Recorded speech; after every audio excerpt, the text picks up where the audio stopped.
What's up, guys? I'm playing drums for the Montoya Machine Saturday, July 19th at the Amsterdam Bar and Hall in St. Paul, Minnesota. We're playing with the Modern Era, Via, and the Failsafe. Tickets are $20 at the door, $16 in advance. There's a link for tickets in the description of this video. Show starts at 7 o'clock sharp. We open the show. Be there early.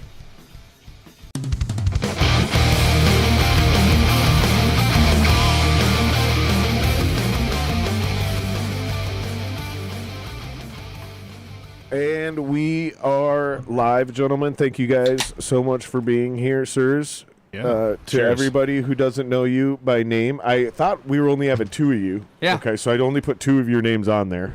But even if I did, I didn't take the picture and put your names under it. So introduce yourselves to everybody that doesn't know you. I'm Eric, guitar, vocals. David, bass, lead vocals. Mitch, drums.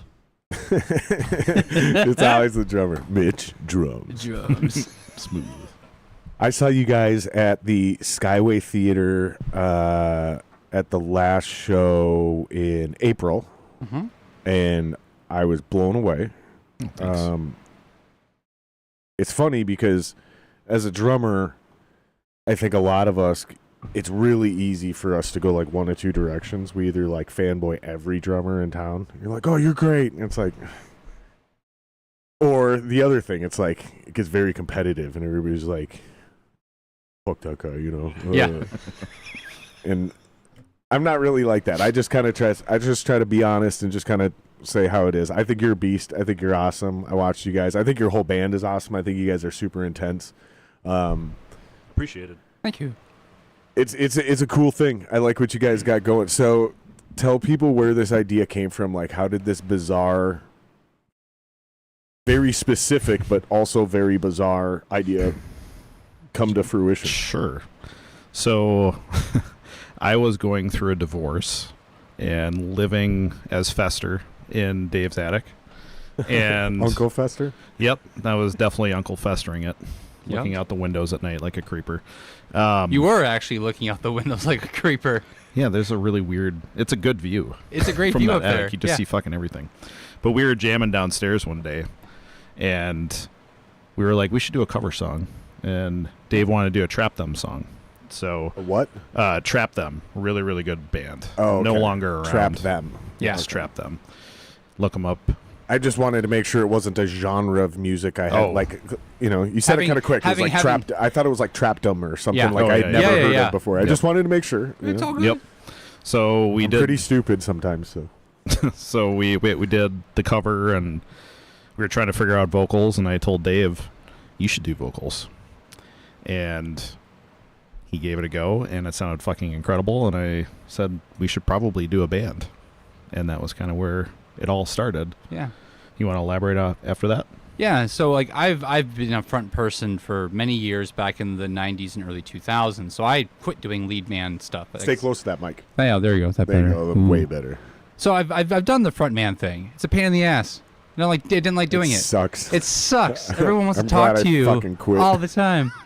But Eric was like, we should do this. And I said, okay, well, only if every song is less than 2 minutes. Deal. Only if every song has movie samples in it. Deal. And I'm like, fuck.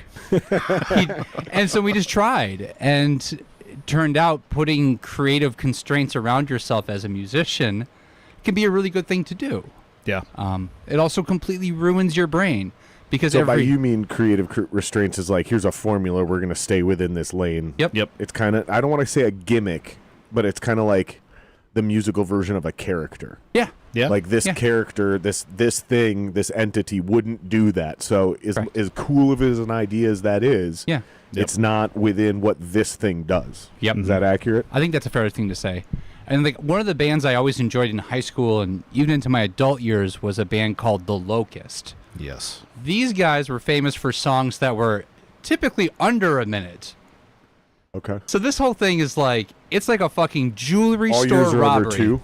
What's that? All yours are under 2? Under 2. So if you have a minute, all you can do is go in, break the glass, grab the jewels, and run. Sure. You don't have time to linger. Right. And I always like that idea of let's stop this minute and a half long intro shit. So many bands fall into the intro that's too long. It's like, Sure. get to it. Sure. And that's how it came about. Yeah, you basically just described my solo project, my side project. How long are your intros? Well, they're not a minute and a half long, but like every song is easily 5 minutes. Yeah. Like, and I have one song that's 8 minutes and 10 seconds because I kind of did the other thing as I was like, I don't care how long it is. Yep. Yeah. It's there's this one, and I don't want to pivot the conversation, but there's a perfect example. There's these two riffs I have that go back to back, and it does not sound right if one of them is played in 2 or 4. It has to be played in 3. And 3 makes it really long. 4 makes it way too long. So it's obvious that you wouldn't do 4 because then it's just like, Jesus Christ, dude, play a different riff. Yep. Yeah. But it doesn't sound right if it's just twice. It has to be played in 3, which totally fucks up everything else, because then when you come around the chorus again, it's got to be played 3. Yep. And then there's a couple ways we build into and out of a part. And it's like, well, if you go into it quick, there's no build up. If you come out of it too quick, there's no drama, right? So, I kind of looked at it like a roller coaster, and I'm like, fuck, dude, you got to play twice this way, then 4 this way, and then 2 more times this way, just to get it to a reasonable amount of bars to feel right. Yes. Because I don't care how long it is. It's got to feel right. It's just about the song and the riff and the vocals, and there's, I know for a fact there's going to be parts where Jeremy's going to do something on vocals. So I'm going to be like, God damn it, we got to double it. Yep. You know what I mean? So Yep. I don't care if it's too long. So, oh, dude, it's already 5 minutes and 40 seconds. I don't give a shit. I guess now it's going to be 6 minutes and 30 seconds. Go for it.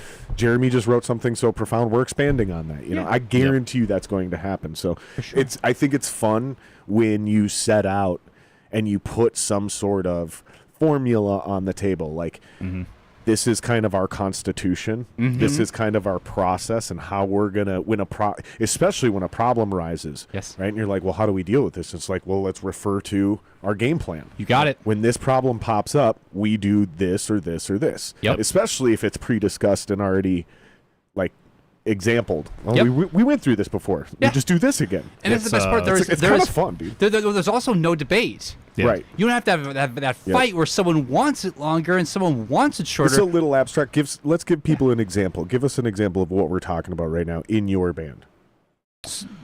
Well, like, fuck, what are we going to do? How do we fix this? Or so we can't all agree or whatever. It doesn't matter. It's streamlined our process in a lot of ways. Made us way more efficient at songwriting because we can have a good riff, but then it'll be like, okay, let's play through it 4 times. And then we'll all circle back and say, does that feel too long? Like, yeah, let's cut off 2. Okay. And then we just do like a better transition out of it. That'd be a good example. And then we apply that, and then we have a timer. So we always time after we've written like the first iteration to see how we're at with time, because we have to factor in samples, whether we want to do an end sample, beginning sample, both. And I assume you guys are pretty efficient at this now. You're pretty good at targeting. Pretty good. That's going to be about 1:38.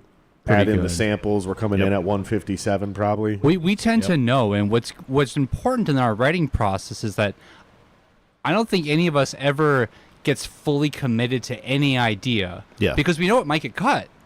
And if it gets cut, we never take it personally. That's also a huge piece of our songwriting, is that there are no feelings.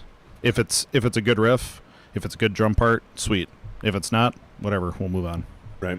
Drop and it. no one's like, well, I really like that part. Especially Can we at the keep rate it? you're pumping shit out, that riff might come back in another something else down That's the just road. it. That's You just know? it. Oh, Like- wait, we're playing this in this key? Hold on, that riff, that didn't work in that other thing? Hold on, let's move it. Oh, it works perfect in this That's key. happened. We a have few an times. archive. Yeah, we have an archive of riffs that we've hung on to that we ended up not using for whatever reason, and maybe it gets dug up out of the grave someday. yep. So you kind of have this formula. There's going to be, every song is under 2 minutes. There's going to be a movie sample, not a horror movie sample, but most of them are horror movie samples, correct? Justin. Most of them are. You said his name. Most of them are correct. Calling him Movie out. samples. Mo- correct. mo- Horror most of movie them samples? are horror movie samples. We are deliberate about usually trying to throw in one action movie sample or a comedy somewhere. Yep. Because the thing of it is, sometimes a comedy movie sample can be just as scary Yeah. as a horror movie sample. When we Right, got right. here, we were talking about the 30p, which is called Ever Hear of a Ritual Killing, which is an Uncle Buck reference. That's what Uncle Buck threatens Bug with when he's being a jerk. It's so funny too because it's like the only reason I knew that or even had the balls to be like, I'm pretty sure it's not just horror is because I saw you at that show and there was something said in one of your was it one of the quotes? I don't remember what the quote was, but it inspired me to when I went up to go get a beer and on my way back I started yelling Airheads quotes and no one got it. And I was furious. I remember you doing that. I remember that. Furious because first of all, that works and kills at every show. Yeah. Every single show, I yell some quote from the crowd from Airheads, during that iconic scene where people are yelling random quotes, and somebody does the call and answer. It's always, and it kills every time. It loosens the tension. It fucking, builds on the energy that's already here. Whatever. It always works. Yeah. Except that show. And I was so mad because I'm like, really? The band that has movie quotes in their fucking songs? I think you said that out loud, too, at the crowd. I think you screamed at them. I was so mad, dude. I was so mad, dude. But it wasn't, it was a comedy quote, or it was something. Yeah. God. Was it Evil Dead? Do you have any Evil Dead in there? Because I don't even consider that a horror movie. We used to have an Evil Dead, but that's not in there right now. Shit, I wish we had this set list pulled up. Maybe it was the Dickless thing because it was something that made me laugh, and it just totally took me out of the idea of a horror movie, even if it's from a horror movie. Or maybe it was a Stone Cold one. Perfect. I don't know. It was fucking hilarious, so it got me laughing, and I was like, oh yeah, Airheads, that's right. What has been a weird side effect, not intended, was people have reactions like that. That was yours. One of our, during the first or second year of the band, we played some bar, and there's one of the songs has samples from Speed. Yep. We finished the song, and whatever, we were done playing. Reeves Speed? Yeah, Keanu Reeves Speed, and someone from the back of the bar screams, "Shoot the hostage!" And I was like, and I just fucking double over laughing. Like, I don't take myself seriously on stage. I'm not I gotta be tough, but I just could not stop laughing. What is the line from Speed in the song? It's the one. What are one. you gonna do, hot shot? No, it was the one when Dennis Hopper. It was the watch that led me to it, huh? Yeah, it was the one. He's like, it was the watch that led me to me, huh? You guys seem a little too intellectual to pick the cliche lines from any of these movies. It's always got to be. You guys give me the vibe like it's a deep cut. I was just gonna say deep cut. It's got to be a deep cut. It needs to be deepish because otherwise it treads too far into cheesy land. Because if I were to do I'll be back. Yeah, right, you're just gonna lose. Everyone's just gonna go. Ugh. That's a different level. That's a different level. We want people to actually use their brains to be like, wait, that sounds familiar. I don't remember what movie that's from. Right. But what's funny is when someone gets it, then they feel special. Yep. Because we did that at Crypticon. Yeah. That was a really fun one where almost we have this little contest now where if somebody can tell us every movie that we sample from our set, then we give them a free shirt or a free CD. That's cool. I think one person almost did. He got close. I gave him a CD anyway. Yeah. That's actually a really cool fan engagement thing. Yeah. So you can put up here's what you should do. I'm going to put on my little manager hat, right? Here's what you should do. Take this exact idea you're doing, put it out on your social medias. You always switch up your set list. I'm assuming you have so much content. You never play the same set list twice. No. Right? So you preemptively let people know if you can guess every movie reference, you get this package, right? And make it insane. Yeah. Make it insane. Seriously, one of everything in your merch booth. Because it's going to be that hard to do because you have that much content and they don't know what's coming up.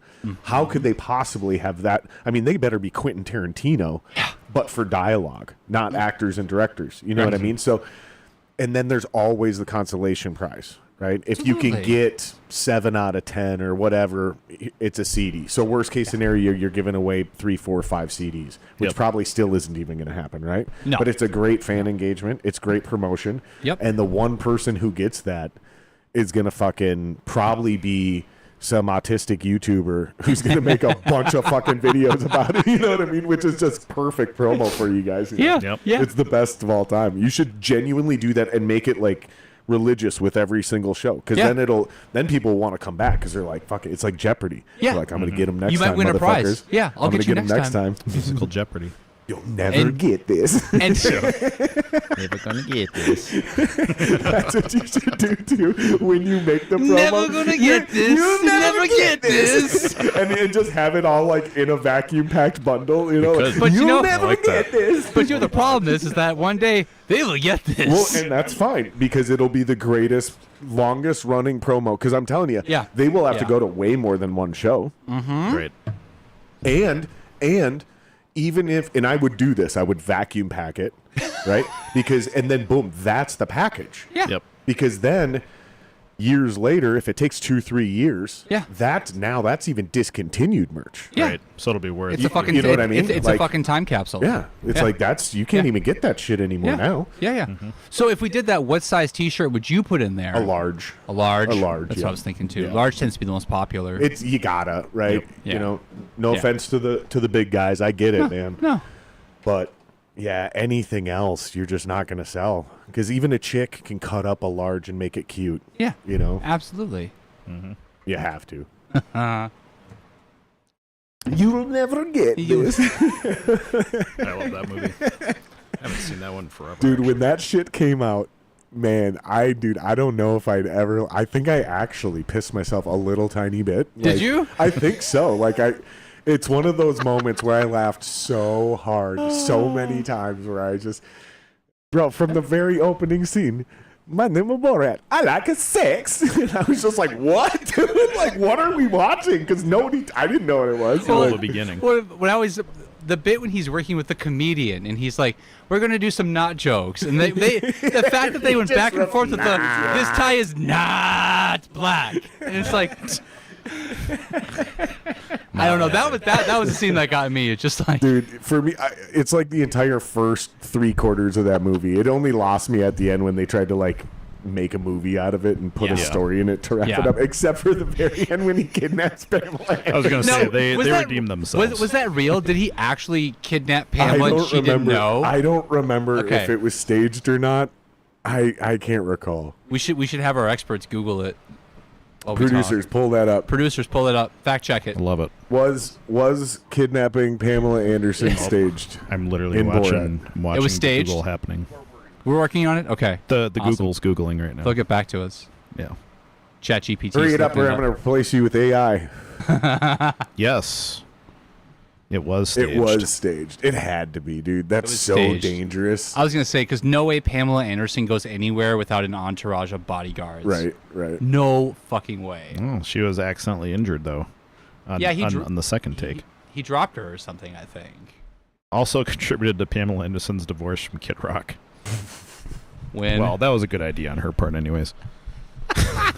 Yeah, I don't have a lot of love or respect for Kid Rock. He's one of my least favorite musicians That's and fair. rock stars Right? and people and political personalities. Just all the stuff, right? Like even when I agree with him, like when those Venn diagram moments happen, and I'm like, fuck. Yep. Like I don't ever want to agree with this motherfucker. Like, Yeah. Fuck. well, like it's so funny I because like, just don't like him. well, he got his start at that really weird time at like the tail end of the '90s, where just a lot of different things were hitting the fan at the same time. For me, it's just this. I don't like his fucking face. I don't like his fucking personality. I don't like his stupid fucking voice. I don't like his music. I don't like fucking anything this motherfucker does. Every single thing about him gives me bad fucking vibes. Interesting. Pass. Like that's just how it is, and that just happens. You know, call Yeah. me a hater. It is. Fuck him, dude. I don't like that guy. Sometimes you just don't like somebody. And that's why when these things do happen, you know, and then they get fucking busted for diddling kids, I'm like, told you. Yeah. Right. Fucking, I knew I didn't like that motherfucker's face. Something about that face. I mean, It is, but fuck that guy. spent years hating Colin Farrell.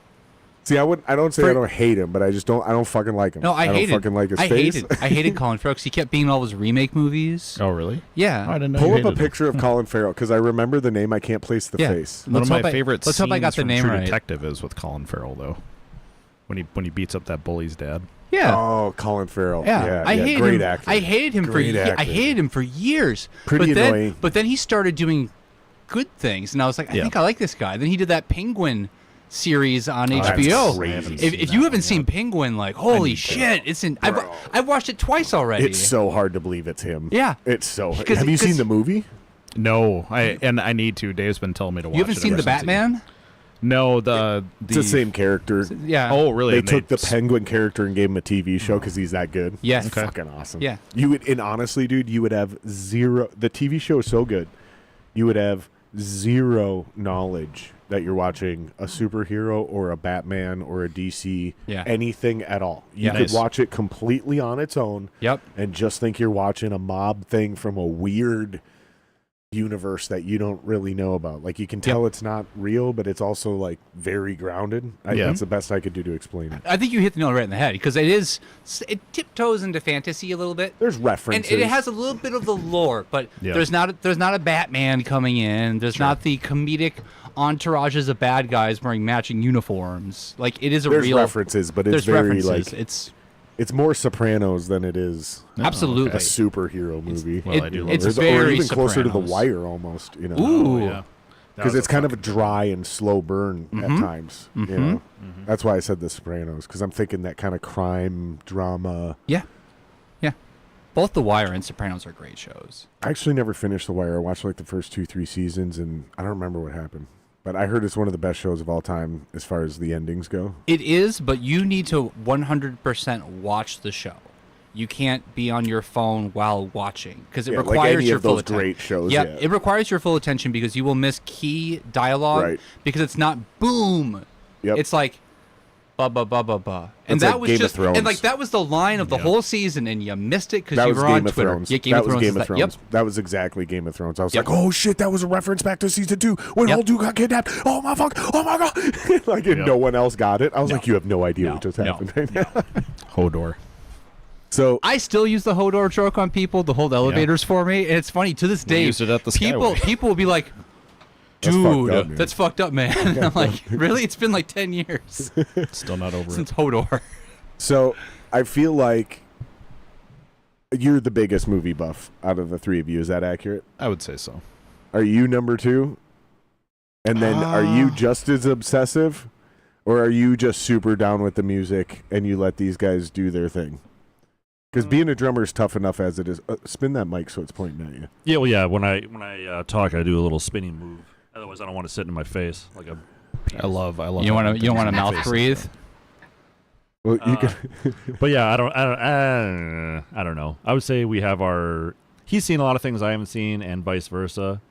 Yeah. I would say, but typically, I'd say on my own, I watch more TV shows than movies. Gotcha. I'm more of a Gotcha. series kind of type of person, but Dave pretty much engrossed me in all of like the B movie, super underground horror stuff that you wouldn't see. Because we used to stay up all hours of the night watching horror movies. It was a very good time. It's nice being young, no responsibilities. It was the best divorce a man could ever go through. It was a really good divorce because I got to live with one of my best friends. There you go. We just watched horror movies. Yeah. I'm depressed. Let's watch some people get fucking hacked up. Yeah.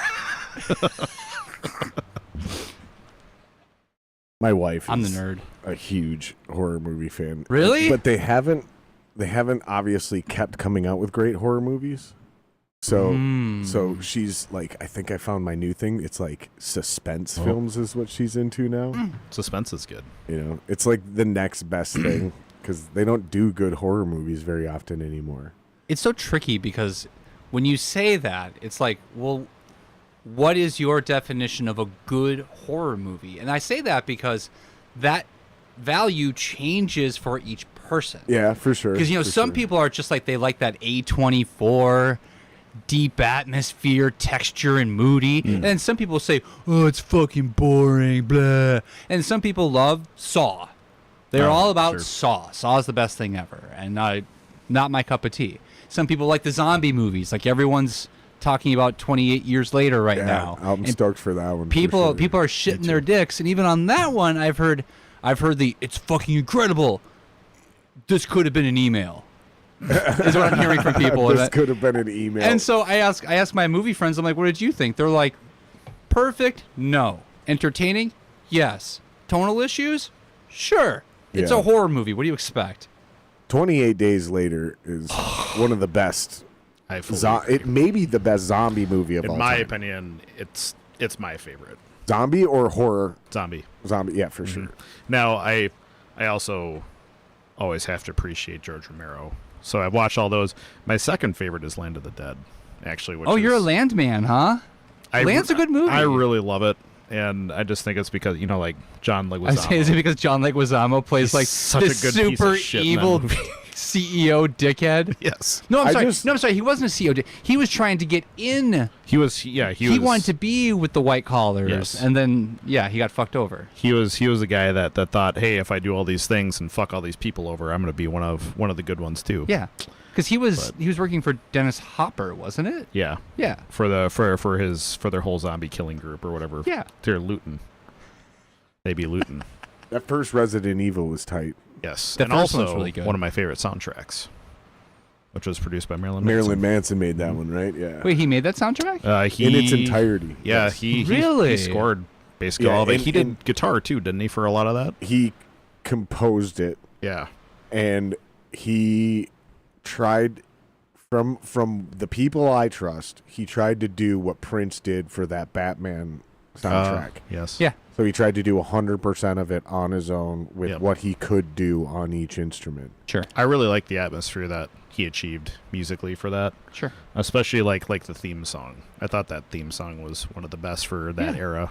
But that was like a good era for soundtracks in general. Like kind of like the late 90s, mid 2000s. Well, and while I was not speaking well of it, but Charlie Closure did a lot of soundtracks, and Saw had a really fantastic score. I did behind like the it. Saw series, even when Yeah. they got really shitty and really bad and really cheesy. Because like the first one or two or three were fucking like Jesus. I think Christ. those are the only ones I've seen. So was it 4 that it started getting lame? Yeah, and it got really hokey. Like it got campy and almost like Wasn't Chester Bennington in one of those Yes, too? he I was. don't remember Okay. the violence. 6 or never 7? got hokey. Yeah. Okay. But the plot and the acting, Just fucking like in the dragging. cut scenes, like the detective who started investigating shit, like it was like, oh my god, It this turns into sucks. I'm not kidding. It turns into a soap opera. Yeah, it gets It really literally bad. But turns then into a soap they kind opera. of turned it around again with what was it, Saw X or something Saw like that? X Yeah, was. They Origin kind of turned it story. around, and I was like, this shit's fucking It was dope good. again, How bro. many? Good. Is They're there on 10 at least saws? 10. They're on at There are least 10 saws, yes. I'm so fucking far behind. Yeah. Dude, it's- yeah. Or you're winning. Yeah, true. My friends and I call Saw X when Jigsaw learned the miracle of Christmas. There you go. Exactly. The other one that was dope was Hostel. Yes. Dude, when those came, because that, okay, so to The me, blowtorch to the to eyeball. me, that's there's a bunch of them. Because you remember that one with Jake Gyllenhaal where he gets buried alive? Also, definitely a horror movie. I didn't see that one. The entire fucking movie is him in a but goddamn he was in a box. casket. Yeah. Yeah. Shit. I remember like that. the entire That would fucking suck. movie is him in the fucking casket. Yeah, but there It's was either also him in the casket or somebody else in the casket, and he's on the phone. I don't remember, but somebody's in a fucking casket. Yeah. Yeah. And they die in the fucking casket. Yeah. And it's, dude, I'm telling you, man, like by the end of that movie, you feel like you're in a fucking casket. Did you see Knock It's Knock? bad. I think I did. It was like around 2007, I think. I think I Keanu saw that one. Reeves? With the girls. With the girls. Dude, that's technically which that movie's is a remake. It's a suspenseful movie, is Yeah. what I will say. Yeah. Dude. I haven't seen that. It's also a remake. Most I'd have people killed don't two know that. girls. That's all I'm going to tell you. I'd have murdered 2 girls. Like, I'd have 2 dead girls in my backyard if I was Yep. Keanu Reeves in that movie. Like, bitches, you're dead. Like, I'm not letting it get that far. You're dying. Yep. Like, I'm sorry. Yeah. But those Hostel movies Oh, yeah. really, dude, that's scary. You know, you're in a foreign country. Yep. You get seduced, and you get tortured to death for play. Yeah. Like a cat playing with its fucking food. Yeah. You know, that is loosely based on truth as Right, well. right. So That's what I'm saying. that's like, that's the most fucked up part is that's very much a thing. It's more dealing with rival gangs over there, but Yeah. yeah. Some pretty fucked up shit. That's fun. Vats. of Oh, acid. another one that fucked me up is you guys remember Human Centipede? Bro. How can I Bro. So I saw Human Centipede 2 in the movie theater when it came out. And the scene where the woman has the baby in the car. Do you remember what I'm I talking don't about? think I do. I seen both of them, but I Okay. don't think I remember the She scene. has seen the that, baby yeah. in the car. The baby falls onto the floor under the accelerator pedal, and she's in such a panic trying to escape. She stomps the baby's head And the whole theater is just aghast. And my friend and I are just roaring because we recognize that's like, okay, this movie is now trauma land. Yeah. This is violence as comedy. Yep. And we were the only two people that thought it was funny. I was at home watching it myself Did you- and laughing my were you ass laughing off. too? Yeah. Yeah. It's comical. But also, I watched a lot of trauma. It's like trauma movies are violence is comedy. So that's all the violence in the Quentin Tarantino movies. Absolutely. Like that shit is fucking hilarious. His violence dude. is comedy. Like when he in Pulp Fiction when they're Yes. driving that guy, Yep. and John Travolta's gun goes off. That just talking to him. splatter. Pointing the gun at his face. What a shitty gangster. Well, the entire end of Kill Bill. well, that's more, I think, more of an action movie, how they tried to do Sure. that one. But Sure. it did get intentionally cheesy, which makes it funny, right? But no, the one I'm thinking of is The Hateful Eight. With the just like overwhelmingly obnoxious blood vomiting. Yeah. And just like when fucking Walter Goggins is screaming at that chick and just the absurdity of the whole thing. Wait, and Walton Goggins is in that? I haven't seen yeah. that one. I need to Yeah. rewatch it. I've only seen it once. Yeah. And I saw it with a bad crowd. Yeah. Oh, dude. You know what I It's- mean? Let me put it this way. I don't think Quentin Tarantino has made anything less than an A+ movie. And Yep. that one is absolutely in that category as well. Yeah. Especially if you watch the Netflix version, which Okay. is like the extended one. So they break it into 2 or 3 or 4 parts Oh. that you can like watch separately because each one is even longer.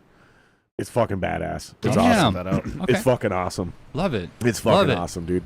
And then Inglourious Bastards, dude. Well, like, yeah, Oh I my mean, god, dude. Like yeah, there's nothing hysterical. better. Fantastic. And then the fucking entire ending of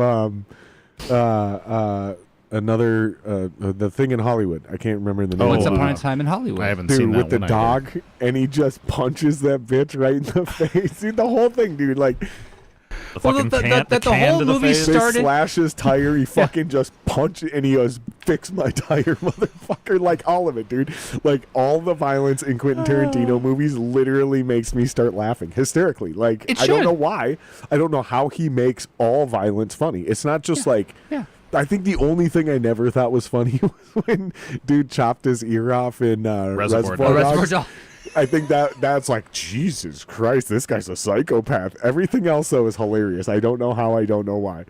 Can you get your movie buffs more than me? Can you possibly explain how he's able to do that? Like all of it's funny. Because Quentin Tarantino is a movie nerd to Yes. the core. Mm-hmm. I know a lot of people don't like him because he has a weird attitude and whatever. It's fine. He knows movies. And things like Kill Bill, that's just a love letter to Asian cinema. Yep. Because like once you watch movies like Shogun Assassin, Ultra you violence. start to recognize that like, oh, Quentin Tarantino is just borrowing Yeah. all the time, and that's awesome. That's Well, great. And that's the ultra violence genre. That's the ultra violence genre. And it's never meant to be like, oh my god, this is horrible. It's like, no, it's not this meant is- to be shocking. This is the ridiculousness of violence. Yeah. That's why it's called ultra violence. But the thing is, you watch and just like playing music, right? You Yep. do it long enough, you figure out what the beats are, and you know to get the results you want. And I think everything he does is just a love letter to the movies that he loves. Definitely. That's my opinion. So I just went through a long list of horror movies that I thought were great, and a lot of them have come out in the last 15, 20 years. Uh-huh. I wasn't going to say anything about that. So, but it just seemed like in the 80s, there was an intense library of horror movies. I mean, think about it, right? From Hellraiser to fucking yeah. Poltergeist to The Exorcism to fucking Lawnmower Man. Like, The foundation they were was all laid. over the place. Yes. I mean, and then like- they just died off, and now it seems like the ones that come out tend to be bangers, Bit of a renaissance. but there's just way less of them. Is kind of what I was trying to. But either way, where I'm really going with this is, I could, if I asked you this question, I could never answer it. I would just have done what I just did, is listed 8. But seems like you guys are actual horror buffs, right? Do you guys have a favorite horror movie or franchise? And if you absolutely can't, then fine, give us your top 3. Favorite horror movie or franchise? Well, for me, that would be... Well, my favorite horror movie is one that's kind of contested, but I know Dave will agree with me. So, my favorite horror subgenre is, like, space horror. Like, I love that shit. So, my favorite is Event Horizon. Great fucking great movie. fucking I movie. forgot about that one, dude. Yeah. Forgot It's about that so one. Jesus underrated. Christ. Oh, my God. That's my favorite. And Dave knows, like, I'm primarily, like, a sci-fi nerd. So, for me, that combination of, like, science fiction and horror, Yeah. they do it perfectly, in my opinion. Yeah, because they never went super cheesy with effects. Mm-mm. They kept it real simple, real practical. Sam seemingly. Neill Yeah. is fucking legendary in He that nails movie. it. Sam Neill is So good. fantastic in so many things. What was the other one? You will know this, and this is why I snap at you. Give me a I don't detail. mean that disrespectfully. Give me a vague detail. He's sitting in a movie theater laughing. In the Mouth of Madness. Thank you. That's also another one that was like, holy fuck. See, this is why. This is why Well, I because say it, 'cause he knows. in a different life, I used to work in a video store. Yes. And so people would come in all the time and go, "Oh, what's that movie? The guy's dating the girl, and like the girl drives like a purple car," and I'd be like, "Oh, it's blah, blah, blah. blah blah blah. My Big Fat Greek Wedding." Yes, that's the movie. That was my job. See, he was made for this. I would collect Right. weird, disparate facts and go, "Is it this?" cut his teeth at the video stores. What Yeah. about you? What's your favorite horror movie of all time? So I'm going to give you, because you asked 2 technically, so I'm going to give you both. Favorite horror franchise I'm going to go with Phantasm, because it I does was not gonna- I was it does gonna not bring get that up. enough love. I was going It does to not get bring up enough love. Phantasm later. If it didn't get mentioned, I was going to bring up Phantasm. I love Fucking it. Fucking so scariest good. movie of all time when I was a kid. Also not Love very... The Tall Man. Yeah. Fucking Yeah. those balls fucking terrified me, dude. Yeah. Oh my God. Yeah. Keep going. Keep going. No. So I was going to go there because, like, don't get me wrong. I grew up on Freddy and Jason and Chucky, like any other kid that grew up in the 80s. As far as favorite horror movie goes, if I have to pick one, that's going to be my Desert Island. It's a movie called Pieces.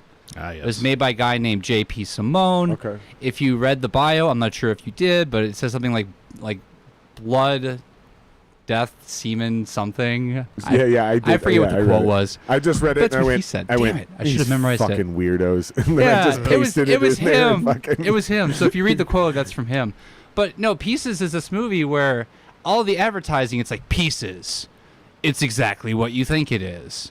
And it's a guy with a chainsaw. No one knows who he is, and he's cutting up women on a college campus, and he always takes a piece.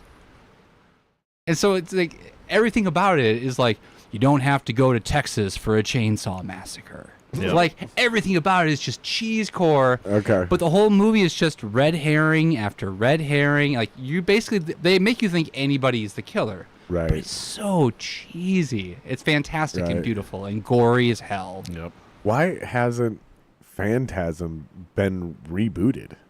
So, With modern CGI, couple of reasons. they could make that Yeah. the greatest horror franchise because everything's there. Like it's actually a terrifying idea, terrifying story. Yep. A guy, something you can't get away from. Yeah. Like, I would be willing to bet Don Coscarelli doesn't want to let the IP go. They did a 5th Phantasm like 6 or yeah, 7 but it years ago. sucked. Yeah. But when they did that one, by that point, Angus was already dead. Tall Right. Man was dead. Right. Reggie, I know he's knocking on death's Yeah, door you got to right now. reboot it. You got to reboot it Yeah. with younger people. Yep, start Yeah. all over. Yeah. Yep. I'd be for it. Because there's plenty of 7-footers out there now. Absolutely. You find yourself somebody, in that fucking Tom Cruise, Joe Rogan, 5'3". Yeah. They're not really 5'3", but it's funny to say. Do you guys know what I'm referencing? That skywriting thing that Joe Rogan pissed somebody off. Joe Rogan pissed somebody off. Well, I mean, what else is new? because I'm talking like a specific person. Yeah. Because somebody that knew Joe Rogan well enough to know Joe Rogan has a slight insecurity about being short Oh. Right? So they waited until I don't remember what it was, but it was like the fucking San Diego fucking air show, or it was like fucking some sort of something where everybody's looking in the sky anyways, and then this dude hired some skywriter to go into the sky and write, dude, pull this up. Joe Rogan is literally 5'3". You have to see this. Don't even play the audio. Just put it in the background, dude, because it takes forever for it to spell out, too. Fucking hysterical. I just want to see his reaction. But I just want to see his reaction. I don't think he ever reacted to it, but it's fucking hysterical. But, yeah, Joe Rogan is literally... Somebody pissed Joe Rogan off so bad they paid a skywriter to do this, dude. Probably a girl. Probably some chick who tried to fuck him and he blew her off. I don't know. It could have been a guest. It could have been a former guest who he said he wouldn't have back on. He even spelled foot out. Wait, they weren't even lazy about it. Wait, so is this with drones?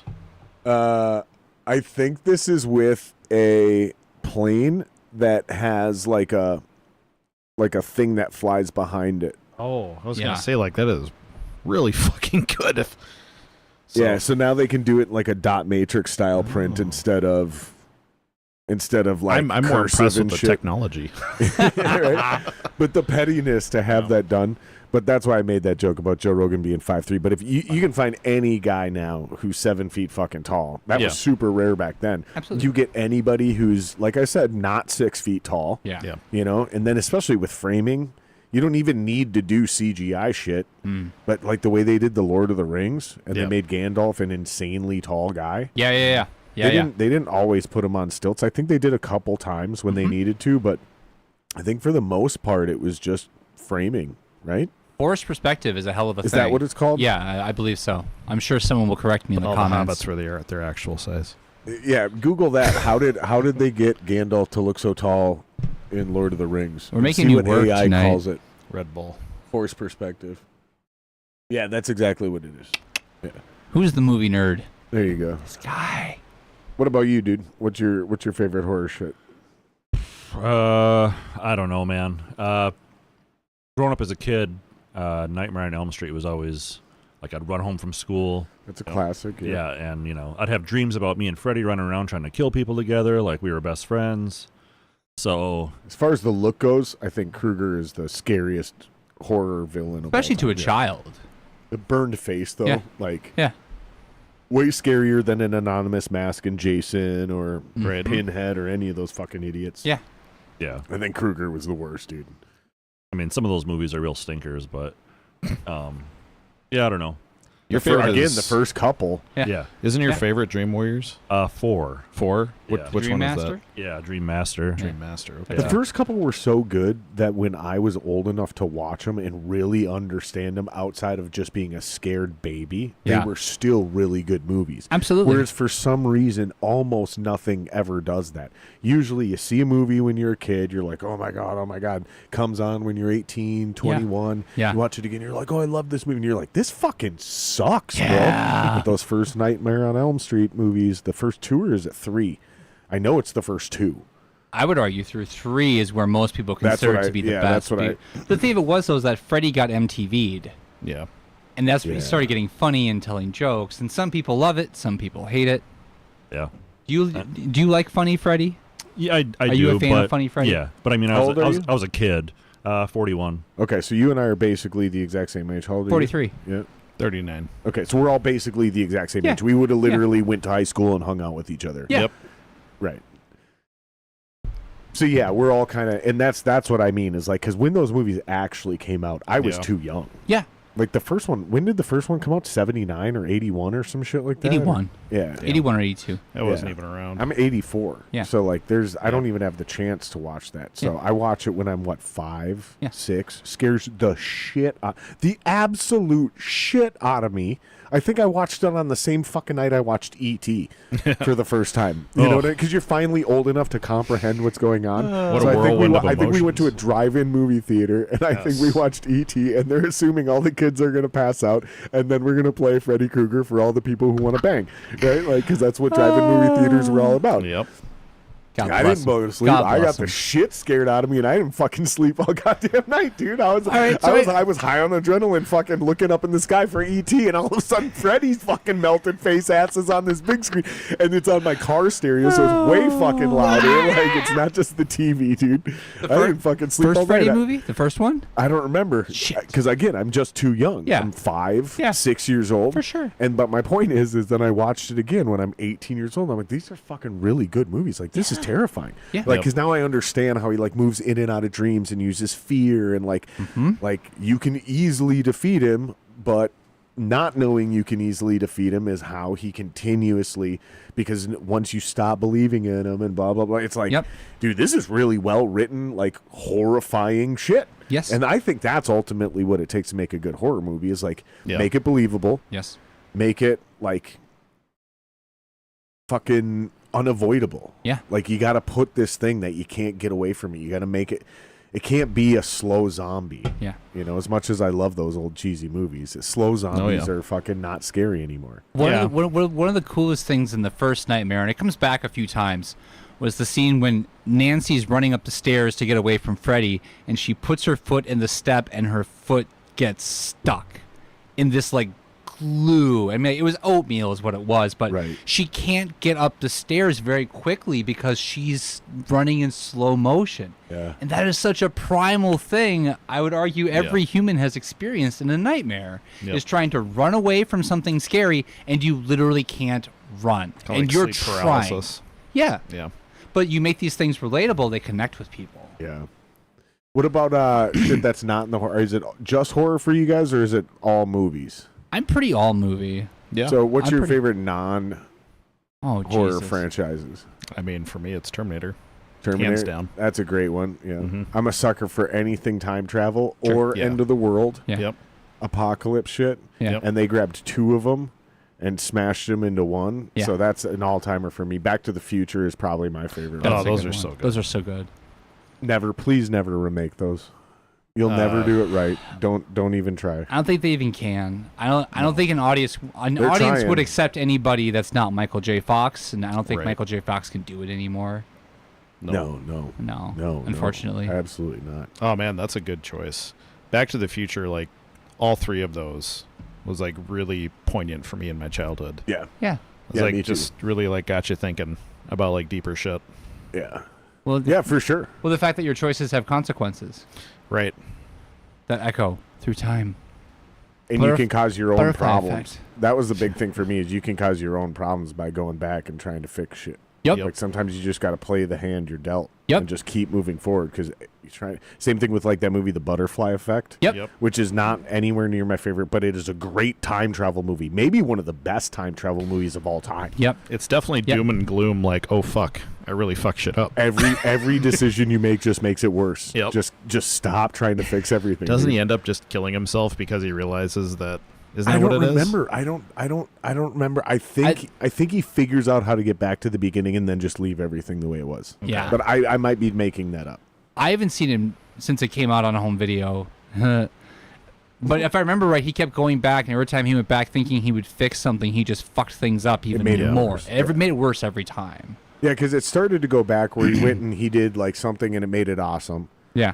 But there's this one weird side effect. So then he went back to fix that. Yeah. And then that fucked something else up. And then every time he went back, it just snowballed and everything became way worse. Absolutely. So then I think the end is he tries to figure out how to go back and stop himself from doing it or something. I don't fucking remember, but Sure. then they made a sequel for that and that sucked. Because, I mean, they made a perfect time travel movie. End it. Be done with it. If That's not how this works, though. You You're got right. you got to keep. once you get an IP, yeah. you got to farm it. Yeah. Right? Yeah. What about you? So what's your favorite non... So I have to do It non-horror. could just be a movie. No, it's or, fine. Or an IP or a trilogy, whatever you want. Every year for my birthday, I watch all of the RoboCop movies. RoboCop, huh? I saw RoboCop. We talk about growing up in the 80s. I was probably in first or second grade. We went to the family video store, and we'd seen posters for RoboCop for months. Oh yeah. And my dad, RoboCop who is was then badass, a dude. single dad, we were like, we want to watch RoboCop. And Dad's like, okay. put it on. Now, you'd think any reasonable father, after that boardroom scene where the guy gets gunned down by an Ed 209, my dad would have gone, you know what, kids? No, I think we made a mistake here. Shut up. No, my dad's like eating his popcorn, just enjoying the hell out of it. Did you like the extended when they did and what I mean by extended is when they extend your IP through remakes, reboots, or like, so a great example is Alien, right? Yep. Which we all failed to bring up earlier, but that started off as one of the greatest horror movies of all time. Yeah. And then that went super cheeseballs, right? But then they didn't reboot it. They extended that IP. And honestly, they're not horror movies anymore. No. I think they're more like suspense thrillers. There's something. Right? Yeah. And there is a definitional difference between a suspense and a thriller, and there's one more for it, and it has to do with the amount of action. Oh, interesting. So I think in a suspense movie, there's zero action, but you get a lot of like moments, a lot of tension, a lot of buildup, and I think Very a thriller Yeah. has very little action in it, but you will, and that's exactly what I believe the new Alien shit would be classified as a suspense thriller, because when they're running, they're killing, they're stabbing, blah, blah, there's some action there, right? Yeah. In the 80s, we didn't call that. That was just part of being a horror movie. For sure. Right? In regards to Alien. For sure. Right? For sure. Nobody would have ever called Alien an action movie back then. In retrospect, you'd go, well, it's a horror action movie, kind of. There's like a lot of special effects, a lot of explosions, right? Yep. Right? Sci-fi horror. Sci-fi horror, sure. Yeah, you could also call it that. Yeah, I actually just Sci-fi had this action fight. horror. I had this fight last night with somebody about whether or not Alien is a horror movie, and I was like, It definitely was. I'm like, it's a horror movie, dude. And he was like, the very first slogan, in space, no one can hear you scream. right. Dude, you know what the version of the argument we're having is? What's that? Is Led Zeppelin or Black Sabbath heavy metal? Well, they were. Well, exactly. They fucking were. Yeah. You know what I mean? Absolutely. But that term evolved. Yeah. And Yeah, so, true. no, they're classic rock now. Yep. So, no. Perspectives Alien change. is no longer a horror movie. Yes. Well, I would still actually argue the first two are. Yes, I fully agree. No, the those, first two are horror my movies, yes. those two are my actual favorites. I would say But third. What is your favorite RoboCop? Well, it's the original, Okay. hands down. But if you can get it, watching the director's cut, because it's more violent. I watched Did you that like with the you, I think. extension of when they did the TV show? I did. I thought it was actually pretty good. I've watched all Have of you guys it seen now. that? Yeah. The TV show, the RoboCop TV show? Yeah. The new one? It's pretty good. Yeah. Yeah. It's pretty They good. really made sure to remind you how much this guy is in pain and Yeah. he's miserable. Yeah. And It's really a lot of people are very defensive of their intellectual properties and their nostalgia. I'm not. I am for reboots, reimaginings, whatever. Go for it. Have fun. I'm excited to see what you think, because whoever's making that movie probably saw the original as a kid and loved it, and now they got the chance to do it themselves. It's like their Let's dream see what come true. happens. And Okay, and if here's it the thing, sucks, though. who cares? That's the difference. Is I think when it sucks, they didn't see the original, or Absolutely. they're not a mega fan of the original, Absolutely. and they just got hired to do a job because they did good work in another thing, Yeah. and we want to bring that element to this. Yep. Yep. And you hear about this Yeah. in every single Marvel movie that bombed. Yep. Every single one of those directors, they're like, "No, I didn't read the comic books. Yeah. I wanted to bring something else to the table." Yeah. Right. And I didn't know that before I watched the movie, so I'm not letting that bias my judgment when I say your Marvel movie sucked. Right. But when I find that out afterwards, I go, "Oh, that's why That it makes sucked." sense. Yeah. So I think that's what That's why. happens in those type of. Absolutely. The fucking Witcher series. Yes. Yeah. Wasn't the first season great, and Yeah. then the Yeah. second season just? fucking season is was it because killer. they switched directors? Well, and the people writing it didn't give a shit about The source material. Staying yeah, true exactly. to The the source story. material. Yeah. That's Yep. based off a video game, right? Yeah. Yeah. So now, Dave, I saw you talking to my friend Tim today on Facebook. That is Tim his- P? Some Yes. call me. It's his Tim? favorite. That's his absolute favorite. Really? lore. He is obsessed with the Witcher. RoboCop. Oh, the Witcher. Witcher. The Witcher. He's played every single game. Well, he brought up Witcher, not me. But But you were the one talking to. if me. you But- ever but I- want but I was something talking to talk him Tim. about, What he's is, super but into before that. what is your favorite non-horror? I don't know, dude. I'm into a lot of stupid shit. Like Trauma. We brought up Trauma earlier. I fucking love Trauma movies. Yes. Like Toxic Avenger, which the new one's coming out in Did 2 you months. see the Super- Red Band for that. Yeah. Oh my god, Yeah. that looks so fucking good. Yeah. It's gonna be great. I wonder if we can pull that up without getting flagged. Probably not. Like McGruber is like I fucking love McGruber. Just Okay. stupid shit like that. Yeah. Like that's my You know, a wheelhouse. weird one that still sticks out for me, just from childhood though, For sure. is the TMNT trilogy, the original Yes. 3. Because I even liked the third one where they time traveled. Because Yeah, I'm they a time sucker travel. for time travel. Yeah. And they go back to ancient Japan because I also love ancient Japan. Like I'm obsessed with the architecture, everything, the culture, everything. I love it. I love it. It's amazing. I just think that fucking, and it can never be redone. Those No. are Because cult they- classics. Yeah. They, for sure. it was because they didn't use animatronics. Yes. It was the people in the suits, like the movement. Like there's no CGI in that, dude. And Yep. bro. And I'm sorry, but when Vanilla Ice shows up and they do the breakdance thing, is awesome. Because you gotta imagine I'm 6 years old. This Absolutely. is the That was greatest cool. moment of my life. Absolutely. This is the greatest moment. Well, Go ninja, But also, you didn't know when you saw it as Yeah. a kid. You didn't know that like a pop culture icon was going to show up. Because I already Yep. watched the cartoons. Yeah. So I Yep. knew everything that was happening Yep. in real time. Dude, when Bebop and Rocksteady showed up in Yeah. Secret of the Ooze, I've never been more excited in my fucking life. So dude. I've my never been favorite more villain from Teenage Mutant Ninja Turtles by far is Krang. excited. Yeah, which never made it a good version in No. any of the movies. Any of the movies. They were really good Yeah. in the animated in series. the though. cartoon. The Yeah. original animated series. Yes. So wait, did you watch that new Ninja Turtles movie that came out 2 years did. ago? I try, but they're so weird. They've gone so like they've done things Sure. to make it different. It doesn't connect to your nostalgia anymore. Yeah. Well, not only that, but it doesn't feel right. Like back then, none of those characters made sense. Yeah. yeah. So it wasn't about modernizing them or putting them in the times. Yeah. The whole point is that they're out of place. Yeah. Like you got a nerd. Yeah. You've got a guy who acts like he surfs and he's in fucking New York. Yeah. Yeah. You have a brooding male. Yeah. He's maybe the closest thing to a New Yorker, right? Just a pissed off dude. Yeah. He's got the accent. You Yeah. know what I mean? Yeah. And then you have He stomps his feet when he walks. and then you have the cliche leader that everybody wishes they could be, which again Yep. nobody can relate to.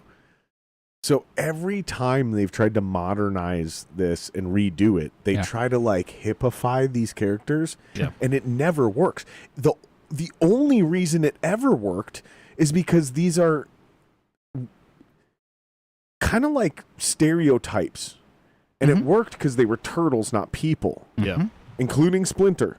So you got to Absolutely. pick which one you wanted to be, like a Power Ranger almost, Oh, yeah, right? yeah. Like it was like, I want to be Michelangelo. Yep. I want to be Raphael. I feel like I'm Donatello. Yep. It wasn't which one looked like you. Yes. Right. It wasn't which one talked like you or sounded like you. Yes. And that's why I feel like it doesn't work no matter what they do, because they keep trying to like change these characters into something that people can relate to. Sure. And that's not the fucking point. That was never the fucking point. Sure. The point is these are ridiculous characters. They're turtles. Like if you listen to the guy who created this thing, he was like, "Bro, this was never supposed to make any sense." No, I know. Like, Like, the whole thing's almost a joke. Like, that guy's still surprised. He's just kind of like, okay, well, Here it is. there it is. yeah, and then we went and we were like, "There's this deep wisdom because Master Split." No, there wasn't, No. dude. It was a bunch of cliches No, it was- and it a was bunch a- of weird well, stereotypes it was a that they fucking- made work It was through a fucking cliche American hyper-violent values. comic book. I mean, it was super violent. It was never a kid's comic book to begin with. Right.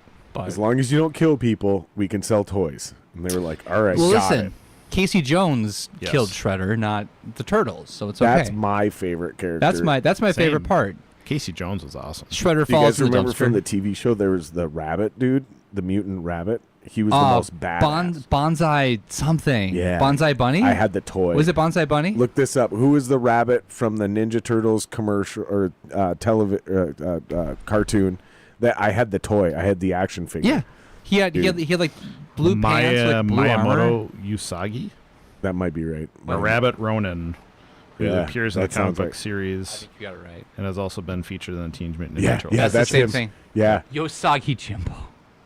dude, he was awesome. He was like, he started off as a bad guy, just like Casey Jones, and then became a good guy. And Yeah. he was awesome. Dude. I like He was the I like coolest those dude. anti-heroes.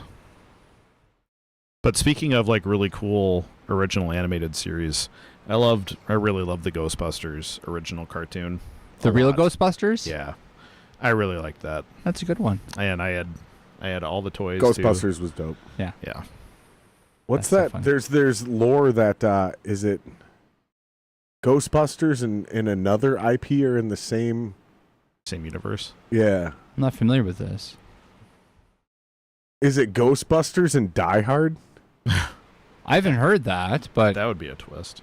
I wouldn't put it past people. Is it Ghostbusters and Die Hard? People, they Oh. The police officer that lets the Ghostbusters out of the holding cell in New York before they go see the mayor is Sergeant Al Powell, who gets a job in L.A. after the Stay Puffed Marshmallow Man stomps all over New York City. Once he's in L.A., an NYC cop deals with a bunch of terrorists in Nakatomi Towers, but it's the same guy. Yeah. Okay. So then there's actually a third layer to this, where he has a psychotic break and gets committed to a mental institution, and that's where the entire plot of Family Matters happens. well, because he does have one line of dialogue in that Ghostbusters movie. Yeah. What does he say? It's like they're in jail and he's like, Ghostbusters, you got your phone call or something like that. Yeah. Judge wants to see you in his chambers. Yeah. That's it. It's like one sentence. There's a great YouTube video that like goes through all of it, explains it, ties it all perfectly together, and at the end you're like, God damn, dude, like I like those fan it's theories. obviously not true, but like So since we're talking Ghostbusters, fuck, that's true. what do you think of what they've done to the Ghostbusters franchise? Because there have been 3 movies now since part 2. I've only seen the first 2. Women aren't funny. No, I'm just kidding. I'm just kidding. And Jared's canceled. But that one sucked. It did. Yeah. Especially when the whole point of it was to be like feminism, equal rights, equal power, and then all they did was took a hot dude, made him dumb, and then made fun of him and talked about how hot he was. Yeah. Like, so you're literally just doing the thing that was bad. And that's but since you're girls, now it's cool. Like, I'm like, so even the point of the thing was stupid, and it just like, I don't know, it was funny, but like it just, I haven't don't seen know. them. It's whatever. Well, it was interesting I because like the new ones though. Because like the original Ghostbusters, you had a bunch of people that came up in the SNL ranks, and then with the reboot happens, kind of the same idea. Were they all folks that were? Yeah, just about all of them had been on SNL at some point. They were part of that new generation. But what's funny is one of the things with Ghostbusters I always talk about with people was it was one of those lightning in a bottle moments. Yeah. And the script for Ghostbusters, the pacing on that script is beat for beat for beat. Like, they know how to do it. Sure. And so it fails. So what do? They scrap the whole idea and they go for the kids theme. I like the new ones with the kids. I like the new ones with the kids. I thought those landed really well. I think J.J. Abrams talked about this, and that's why he made Super 8. Yeah. And he talked about why the Goonies is successful and Stand By Me. He goes... Stranger Things. He goes, everybody can relate to kids. Mm-hmm. Yeah. Kids can relate to kids. Adults can relate to kids. Mm-hmm. Oh, I remember being that age. It's really easy to suspend your disbelief into that. Yeah. It's really easy for kids to pretend they're adults like The Rock. Yeah. Right? But if you're a fucking fat guy or you're a skinny twink, it's really hard for you to relate to The Rock. It's really hard for you to suspend your disbelief. But it's really easy for you to, like, reverse yourself in time. So I think it was J.J. Abrams who talked about, like, everybody, if you can get good child actors, you're going to tell the best stories of all time. Yep. And so I think that's what they're doing in all of this shit. They're finding these super young kids that everybody can be like, I remember being that fucking nerd or that fucking kind of douchey kid who like comes around and like gets humbled. Like, you know, so they're actually kind of cheering for the douchey kid. They're like, come on, man, you know better than that. Be better like, than this. We figured this out. You know? like we, you're watching a fucking, you're watching a 21-year-old play a 15-year-old. What are you talking about? We, you're 45-year-old fat fuck. But that's exactly what happens to us psychologically. I think. Yes. And I think that's why I'm a sucker for the new ones where they were like, they went They're great kids. Well, also, too, like, look at Stephen King's literature. And How I think much that of his girl literature looks like, what's his about- name, Egon? So I think it sells. She does look like Egon. It looks, they did a good job casting, and I think that matters, too. Yeah. They didn't gentrify it or fucking what do you call it, race swapping or fucking what's the other one they call it, DEI it or whatever the fuck, where they're doing all the weird shit. They just like, nope, this looks like they'd be related. This makes sense. These people move here. This thing happens. Cool. Paul Rudd's hilarious. Everything he does works. Go. Yeah. Well, and they still have that one. There's still a string that connects to the past, but the string is not the point. Right. They just paid a little homage. Until they tug that string really hard, and then it works. It's great because the whole movie wasn't centered around that. I think that seems to be the best way to do these reboots. Absolutely. Is try to pay homage to the original. Don't alienate the vibe. Yep.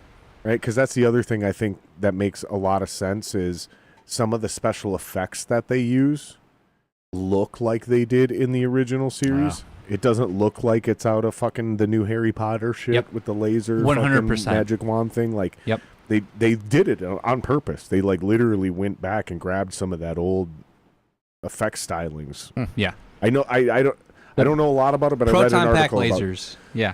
Yeah, and it's because the kid is the one who took over his dad's IP. Yeah. Oh. So the kid's like, no, we're Nice. going to go back and we're going to do this because this is what we want. Yeah. So, and it well, works. I It think you looks both right. made me want to see the new ones. I've literally only seen the first and the second, and that's it. So Yeah. I like them. Yeah, I like you 'em. can. I'll check you 'em can- out. you I don't can think skip they're like, the oh my god, they're great, one. but I like them. Like I enjoyed watching. I was them. like, cool. entertained. You know, they're I was cool. very entertained by them. They're Ghostbuster movies. I mean, Like I felt like I was watching a Ghostbuster movie, unlike the one with the chicks. I was like, what the fuck am I watching? It didn't work. Like, this doesn't make any sense. It did not work. And like I watched it truly open-mindedly, being like, whatever, let's I go. did too. Let's see what happens. But it just wasn't funny. There was Yeah. like two funny bits, and the funny thing is, I like. I thought all Chris those Hemsworth comedians. was the funniest part of that movie. Yeah.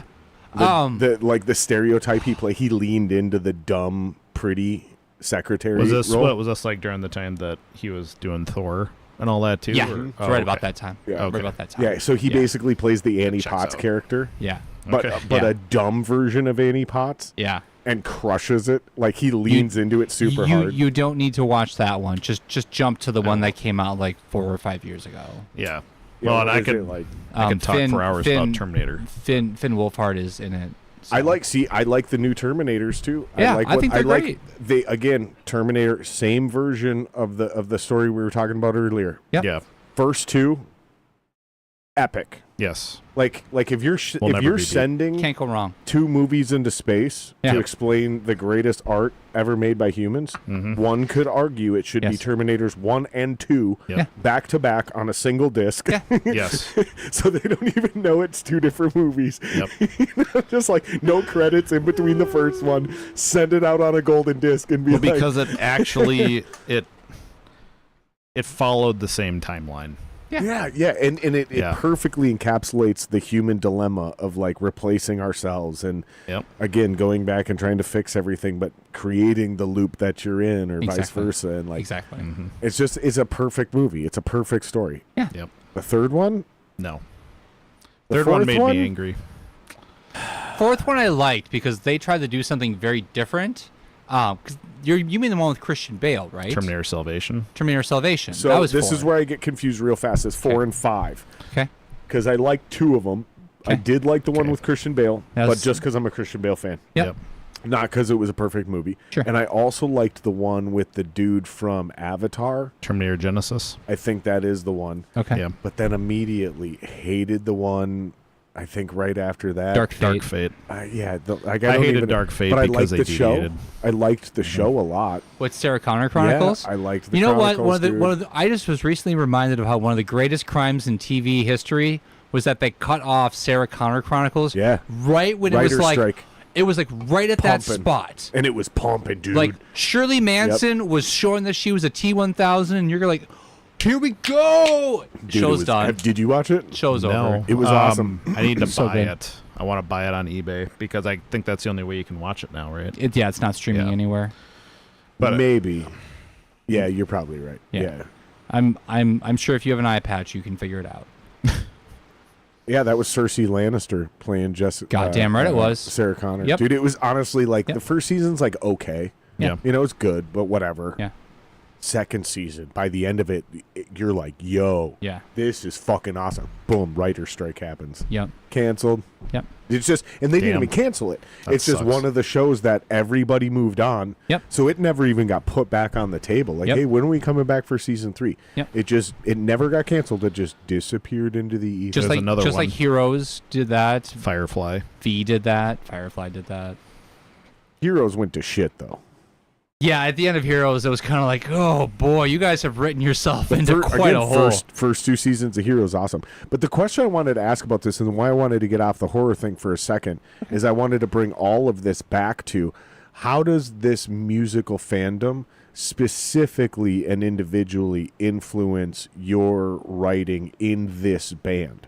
So it's not always about horror. You guys are fans of other things. Yeah. So how does, because, and I want to eventually get into the Marvel stuff because it seems like everybody's into Marvel at some phase in their life, right? Yep. So whatever, but how does the fandom of the horror thing, because that's the image you guys put out there, because I get Yeah. it. It's metal, it's punk rock, it's Yeah. hardcore, Yeah. it's fucking badass, it's fucking cool. Yeah. I get it. We all want to be tough guys when we're little kids. It's the coolest thing. I get it. Yeah. We're all the same. None of us are special in that regard. But what makes it unique is how most of us, and I'm not speaking for myself here because I'm kind of a dick, but most of us in this vibe are actually like super fucking nice guys, like really gentle souls, like incredibly fucking generous people. Well, I mean, like, who will bend over backwards for you, which I will do, but I'm kind of an asshole about it, but whatever. well, I mean, you and I just became friends on Facebook. You know what I do on the side? No, gay porn? No, I'm kidding. I foster cats. Oh, is that and I what you find do? them homes. Yeah, I foster cats in my house. I think I have seen a few Yeah. of these posts, yeah. Yeah. I mean, but you're right though. My Metal algorithm dudes knows that I don't go gaga for cats, so I don't get Oh, you're a suggested dog guy? I am a big dog guy. I do kidding. like certain cats. Fair. Like, I had a couple cats that I was in love with, and I'm definitely going to get a cat again. Yeah. But I'm not a cat guy. I don't fair. love all cats. That's Cats fair. love me.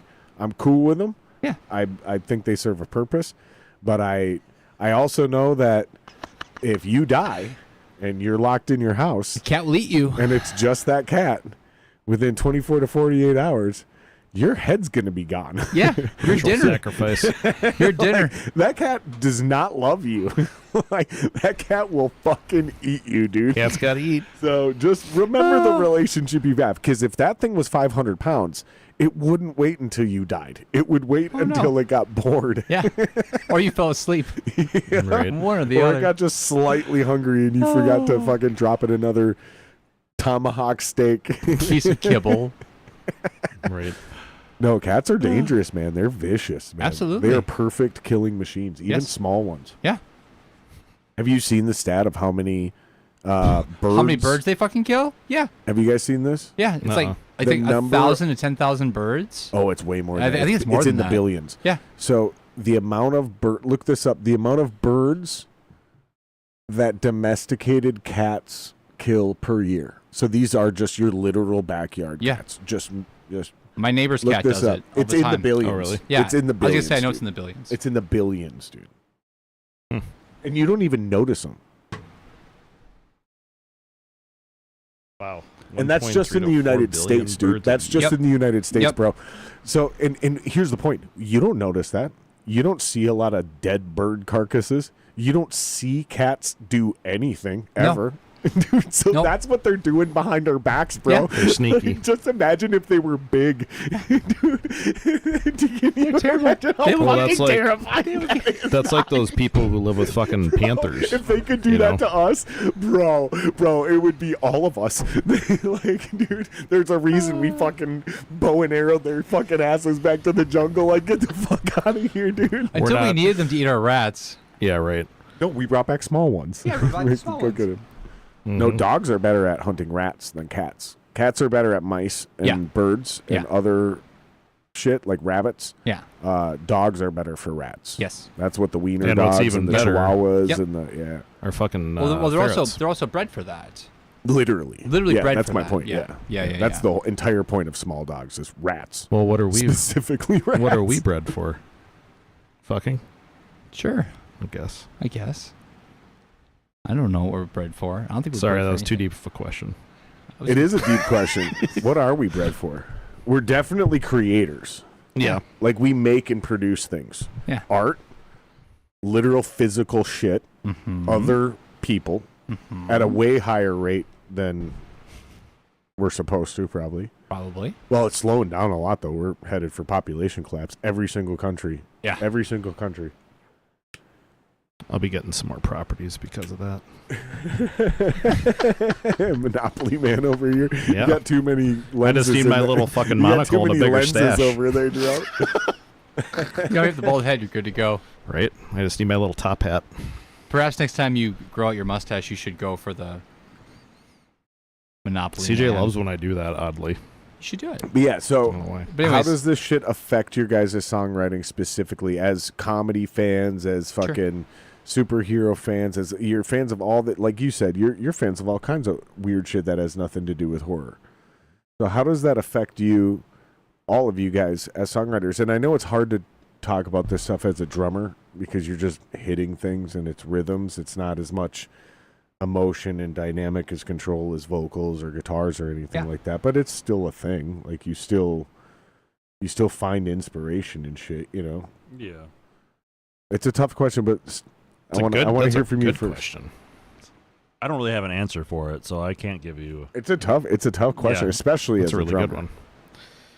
I think of, I guess for me, how I approach the guitars for a lot of this is, I think of like, well, you know, we're all around the same age. We all have that like nostalgia factor. I try to bring some of that nostalgia factor with a lot of like the other bands that I have looked up to, or I'm like a really big fan of that either were from the 80s or were inspired by other horror movies. It's like this weird deep cult thing that I'm just really into. I just love, because like metal is so related to like sci-fi and horror. So I've just always been into that. So it was natural for me. It's just I got to go a little bit of a different path with it, because I think the way we write our music is even more open than I think maybe even we think. Like, we have our formula, you know, don't go over 2 minutes, you know, be inspired by these movies. But other than that, it's very free reign. Like, do you ever, like, I'm sorry, I have to go back to, as a drummer, because I'm playing a lot of drums right now. Do you ever watch these movies where the samples are coming from and try to pick something out of there and be like, oh, this has like a vibe, like this scene, this moment has like a rhythm, you know, whether it's music that they did use in the movie or music that should have been in a spot where like, oh, when they're driving to this spot in this movie, in this scene, they're in the car, like a beat, this type of beat would like build, and that's what I'm going to build in this song? Or are they so far down the beaten path with the music that you don't have that luxury and you're just kind of forced to write whatever works with their riffs? I almost never think about the movie when I'm writing my drum parts. No shit? Yeah. That's what I had to ask, because I'm like, God, I don't know how you would do it. Makes sense because I used to be a vocalist. It makes sense because I play guitar and I write guitar. But as a drummer, I'm like, how would you do that? Like, it would be, I'm trying to wrap my head around it. So I'm glad you're willing to admit that, because it's so tough to transpose what you're doing and think about it from a drumming perspective. I can easily relate to it from your jobs because I've done your jobs. Yep. Maybe not at your levels, but I've done your job. So I can easily like go, oh, yeah. I know a bunch of ways I would approach this shit, you know, especially as a vocalist. It's the easiest, you know, between reading the dialogue, thinking about the emotion. I mean, come on, dude, that's fucking cakewalk. Guitar a little harder. And I'm like, The closest drums is almost impossible. I mean, the closest you can get to, that I get to in that is trying to use a lot of like tempo changes to make make things feel more intense and spriteful and fun and fast, and then kind of slow it down too, and sludgy, and just kind of control the emotion of the music through tempo in that way. But you're doing that more to their riffs than you are thinking about the movie. That's what I was getting. It's not movie, directly related to said movie, but movies kind of do the same thing. And I wonder, and I ask this because I wonder if I were in that role, if I would overcomplicate it and try to do that. Right. So if I'm like, oh, if we're doing like a slow, suspenseful horror movie, like, oh, am I going to try to like kill switch engage this thing where I fucking only drop the snare drum once every 8 bars? You know what I mean? Like, you know what I mean? Like, I do. Because I could see myself overthinking that quite a bit, where it's like, oh, this is a or we're going to do 28 Days Later, fast pace, let's go upbeat, let's fucking, a lot of timing changes, and I'd watch it. I'd watch the movie and try to like see how like they pan in, they pan out, they fucking do that weird slingshot effect, like let's spad up, slow down, speed back up, fucking, and see if I could build those ideas into whatever riffs you're providing me. But my point is like, that seems like that would actually be a really bad idea from a drumming perspective, because it'd be too easy to overthink it and try to force things that wouldn't honor the songs or the music. Well, and each little part of the song, because we're keeping it under 2 minutes, is anywhere from like 10 to 20 seconds. Right. Yeah, so you don't really have a whole lot of time to play with, It's, right. It's like by the time I get into the beat, it's like, oh shit, here comes the fill into the next part. That's actually what I love the actually, most. Yeah, that's a big part. That's a big, dude, that's actually probably the most important part, is that right there. Because as soon as you're establishing, here's what our beat is, in a 2-minute song, on to the next part. Yeah, I don't have a second loop to give you another variation on it and build towards that. Yeah. Oh, you're right, dude. I didn't think about that. Yeah, and it's so obvious once you say it out loud, dude. It's made me a better riff writer too, because it's like you got to get to the point. Yeah, and I love that, because I feel like it's given me more of a laser focus on like, all right, here's this cool part. How can it be cooler, and how can it be shorter? Yeah, I think a great cliche for you guys to use young boys language today's, it would be all gas, no brakes. You guys are all gas, that's kind of the no idea. brakes. Yeah, that's kind of the idea. One I used to say when recording an album, and I think you guys have microed this down to each song. Yeah, right, is all killer, no filler. Yeah. You know? Yep. 100%. Like, and how and people are like, what does that mean? I'm like, well, it's pretty obvious what it means. I think what you're asking me is, how do you do that? Yes. And you write 24 to 30 songs and then get rid of 18 of them. Yes. Mm-hmm. And if that means you only put out 7 songs, you only put out 7 songs. If that means you put out 13 songs, you put out 13 songs. All killer, no filler. Yep. Don't write 4 songs and then go, well, we need 4 more to make an album. No. Right. No. Fucking lazy bitch. Don't do that. I know, we were in that process right now. It's going very well. With all this shit that we've said, with all the dumb questions I've asked, right? What out of the songs or videos you sent us, which one should we play first? Well, I realize there's overlap between the videos and the songs, and there's some one of them that's the same? Oh, absolutely. There might even be 2 that are the same. Okay. So, if we're gonna do one, it's got to be. We don't have to only do one. Oh, no, but I gotta piss, so we're gonna do one. That's fine. It ought to be the video for Dickless. Dickless, which I think is the first song you sent me. Do you remember what video it was? Because I put them in order that you sent them to me. Should be the first one. The first video and it should be the first video and the first song. Okay, so bring up main overhead, Will. This is a great challenge for you since my thing's not working. But bring it over here. Ooh, I see so they can see it as soon as you hit play. And so it should be music. I don't know what order you put them in, because it looks like they're 3, 2, 1. You see what I'm saying? Even though he sent them to me 1, 2, 3. So what he's saying and the way it looks is it might be 3. So they'll know within seconds if it's the right one. Is that the right video? Yep, that's the right one. All right, mute the mics. Dickless here.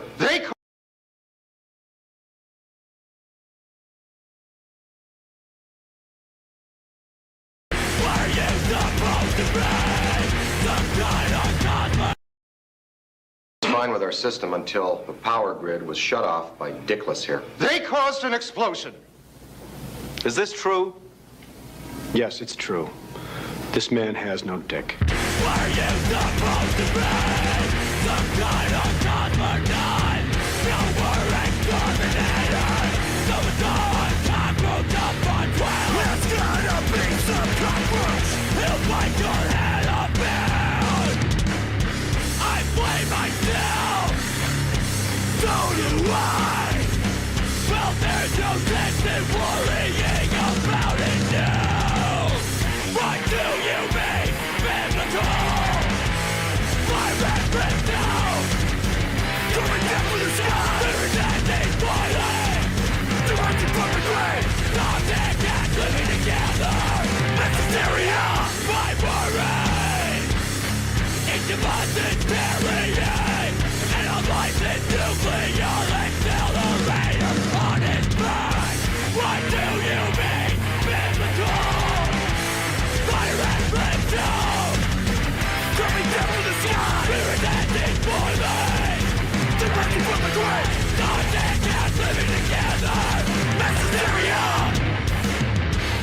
We came. We saw. We kicked its ass. Are you God? No. Then die. Are you a God? No. Then die. Are you a God? No. Then die. Are you a God? No. Then die.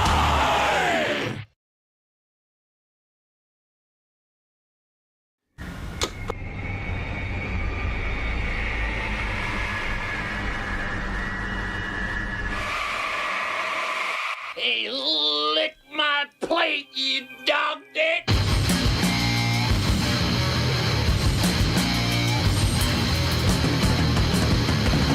S-C-E-N!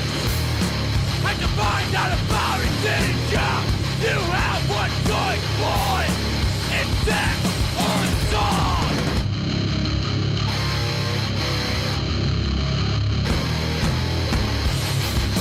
Feel that thing! Like them things! Lick my plate! You dog dick! Sex is, well, nobody knows! The thought is family!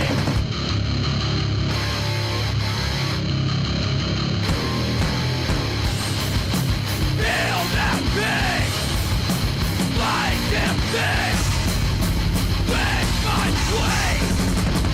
You dog dick! If the doggy dog world is the wearing dick, there's Satan on damn dog! Time for incoming mail! Burn like rat! Burn like rat! Burn like rat! Burn like rat! Okay, stay away from me! You still stink and beautiful. No, I didn't know. No. It's nature.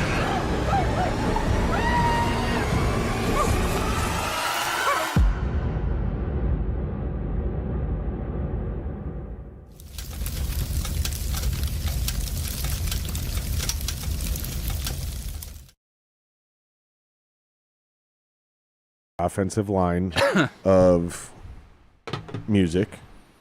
They're the most important person on stage. Maybe not the most important person in the studio. You know, drummers get disrespected. They do. You I know, love drummers. live drummers are the most important person on stage. And they get none of the credit. None of the credit. The front man gets all the credit. And he also gets the most heat, just like the quarterback. I know you said you're not a big sports guy, but you guys are? You guys are sports guys? Mitch likes sports. I think the analogy is very sound. I think the guitar players Agreed. are like wide receivers, and the bass player is kind of like the running back. And you could do this on the back end, too. You could do a defensive version of this. But and I think that also relates to the glory that each guy gets. Because a great bass player, a great running back can make a band. And they'll get plenty of credit. Yep. But they're probably not going to be the most popular band in the world. No. You know what I Yeah. mean? So it's like, And we you try kind to of need an maximize. all-star Pro Bowl lineup in Yeah. order to pull the thing off. But Yeah, we definitely try to maximize that with, you know, like Dave and I's tones.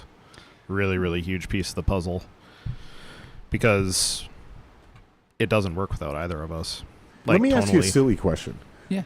What would you call your music if you had to genreify it in one word? You don't get 6 genres to build together. Post-hardcore, pre-emo, fucking, fuck you. One, Pre-emo. I like that. like, I know what you mean by it, actually. Yeah. Yeah. Like, I made that up. That's not a real thing, just for We should anybody make who's that a confused. thing. A pre-emo. We're pre-emo. We're pre-gun, pre-grunge, post-hardcore, metal-ish. Oh my God. Proto. Fucking hate it. What would you guys call your music? If you had to put One yourself word. in one of the simple genres. One word. Are you metal? Are you punk? Are you hardcore? Because to me, you sound like a hardcore band. Like when I step back and I hear the whole thing, it doesn't matter where you guys started. Yep. In its, from my opinion, and I'm not saying I'm right, but it sounds like kind of a hardcore band. Yeah. I think you're right. It's like punk rock, but you guys know how to play your instruments. Yeah, because really, like you saying hardcore, I mean, that's, you're borrowing from punk and metal. Right. Yeah. Right. I would say that. I would say that really it's a hardcore band with the punk spirit. Sure. Hence that 2-minute song thing, right? Because hardcore songs always have that 2 minutes carved out for kids to punch each other. Sure. Which is great. Like that, and like Dickless has a punch your friend moment for the last 30 seconds. Yep. When sometimes people do punch their friends, and that's great. Yes. But I agree with you. I think we're more a hardcore band. I think there's just the punk spirit with the brevity and how quickly we do things. I asked this because I was in a band that got called a punk band. Yeah. And I was like, we are not a fucking punk rock band. And they were like, well, what would you call it? And eventually we came up with the term crack rock. Nice. Because it was like rock, God, but that's on crack. good. That's right? good. That's the only way we could try to explain it, because I was basically playing like metal and hardcore drums. Yeah. My bass player was playing he came from a funk and hip hop background, but he wasn't playing funk and hip hop bass. He was writing those type of songs with us. Yeah. But he was like doing scales instead of doing like typical plucky bass guitar shit. He's like doing like scales, like writing melodies within John. Weird. And then John, as the guitar player, instead of him writing all these crazy riffs and melodies, he would almost hold down rhythms like a bass player. Sure. And so they kind of inverted, and he came from like somewhere between Weezer and like Nirvana and this weird folky like style picking, like very like singer-songwriter, kind of almost bluegrassy. Yeah. Very hard to nail him down. Very unique musician. But when the three of us came together, a lot of people heard punk rock, and I was like, fuck you, because I was offended, right? So I like forced this. I was like, no, we're not that. And then everybody was like, well, then what are you? And I was like, I don't know, man. We're like Pre-emo. we're like rock, but we're like, it's like rock, but it's like on crack. And then I was like, crack rock. Crack rock is and immediately fucking amazing. We put it on our MySpace or Facebook or whatever we had at the time. And I remember one time we showed up at a venue and people were like, "Are you the crack rock band?" And we were like, "Yeah, that's us." See, dude. that's why I like, made it your they were like, "We're so excited to see you guys." That's why it's perfect. That's why it's perfect. I love it. I don't even think we were able to put music on the thing yet. Sure. Now, but did anybody bring you crack? No. Oh, well then it didn't work. Thank God. Oh my God, that would have got problematic so fast. Somebody would have done it. I'm curious to know, Mitch, what do you think our genre is, if it's a one-word genre? Yeah, I would just say hardcore. Nice. That's- Okay. yeah. Okay. Yeah. Makes the most sense from all of our Because I wouldn't diverse call you a backgrounds. hardcore band, but if somebody said describe their sound, I'd be like, honestly, it's kind of like hardcore. Yeah. Like, and if somebody goes, "What is hardcore?" It's punk rock, but they know how to play their instruments. Yeah. And I think that's in the literal definition of hardcore. It's punk rock. Because punk rock was all about it was about the message. Yes. It had almost like some of those guys literally didn't know how to play their instruments, and that was irrelevant to what they were doing or saying. Correct. Hardcore was like, yeah, we got a message, but we also know how to play our instruments. I'd agree with that assessment. Yeah. Yeah, there you go. What is funny is because we weave around these genres.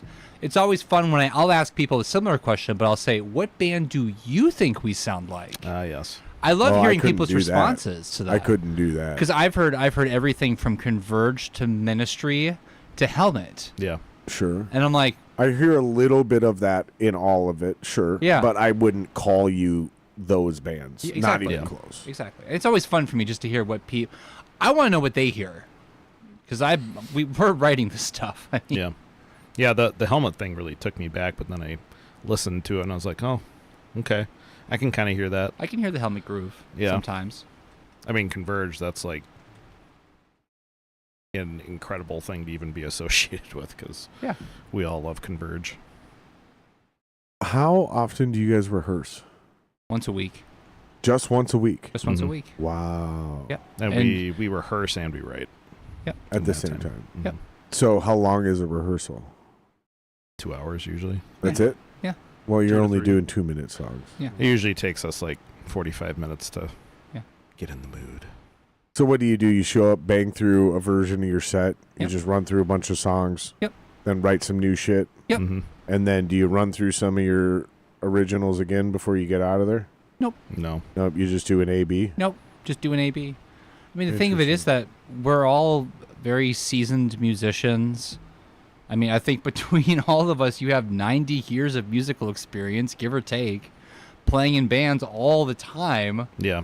I mean, we go to practice. It's like, all right, let's go, let's do it. Like we run the set straight out. Which, going back to some of our conversations that we had before the podcast, kind of makes sense as to why it's been hard for you guys to bring in other people. How many times have you tried to bring in a fourth person? Never a fourth person, but we like. Oh, that's right. You dipped out for a little bit. Yeah, Eric dipped for a I minute, do dad stuff. Yeah, and bitch. and also Doing dad stuff. Bitch ass dad stuff. I'm just kidding, dude. I'm trying to have a kid It's so all bad, dude. I love to be a bitch ass dad. I'll murder everybody, bro. I don't give a fuck. I think you call that a bad. bad. dad. No, I'll Oh be my a God. dedicated You'll get your dad dad. jokes eventually. That's a double D Yeah. dad. Mhm. But no, Mitch is not the original drummer. There Nope. was somebody before Mitch, and he wrote the drums for the first EP, and then some of the stuff in the second EP, if I remember right. Or was there none of the second EP done at that point? I mean, some of the We had ideas. Yeah, you guys had ideas, but the We had songs ideas. The weren't. songs weren't written. Yeah. But the thing is, that original I like drummer. your swivel technique now. I'm a fan now. I didn't Yeah. like it at first. I was not a fan. I wasn't sure you were going to keep it up, It but makes you've it kept look it good, up. though. I can No. understand why it would frustrate you. No, but you've done a great job though. You've done it every single time. That's I Mitch. commend you, sir. I have a personal space I need to keep, and this I respect microphone is it. offending it when it's in my face. I respect it, dude. I respect it. But too many guys start doing this after a while, Yep. and then eventually they're back here. It drives fucking everybody nuts. Yeah. Mostly the listeners. It's For not sure. even me. Right. It's the For sure. listeners are like, I couldn't fucking barely Yeah. hear him. Yeah. Talk louder. Somebody coughs or starts breathing heavy, and they can hear that as loud as some other dude talking away from the mic. It's like, just stay on it. So, But yeah, I mean, commend you, dude. it started off with Dave and I, and then a different drummer, but he had to leave for his own reasons, and then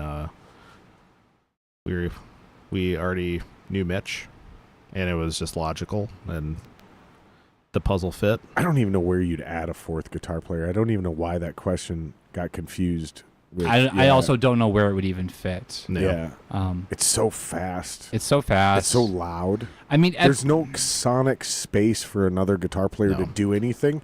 You don't need a harmonized riff. You don't need a lead guitar. Great. We don't need another fucking opinion. Annoying person. we don't Three's need another. enough. You don't need any Yeah. more farts in the van. Yeah. Right. You don't I mean- need to split the pay, and each of you lose 7.5% or whatever, Pay? 8%. If you mean like that? $7.50, then yes. Hey, man. So let's talk about booking. Yeah. Yeah, $7.50. Book 'em, Let's, Dano. let's talk about this. Because I think this is a big thing that hurts our community. Mm. And I think it hurts us as bands. And I think it hurts us as individual musicians. Because I think it affects how long we're able to do this.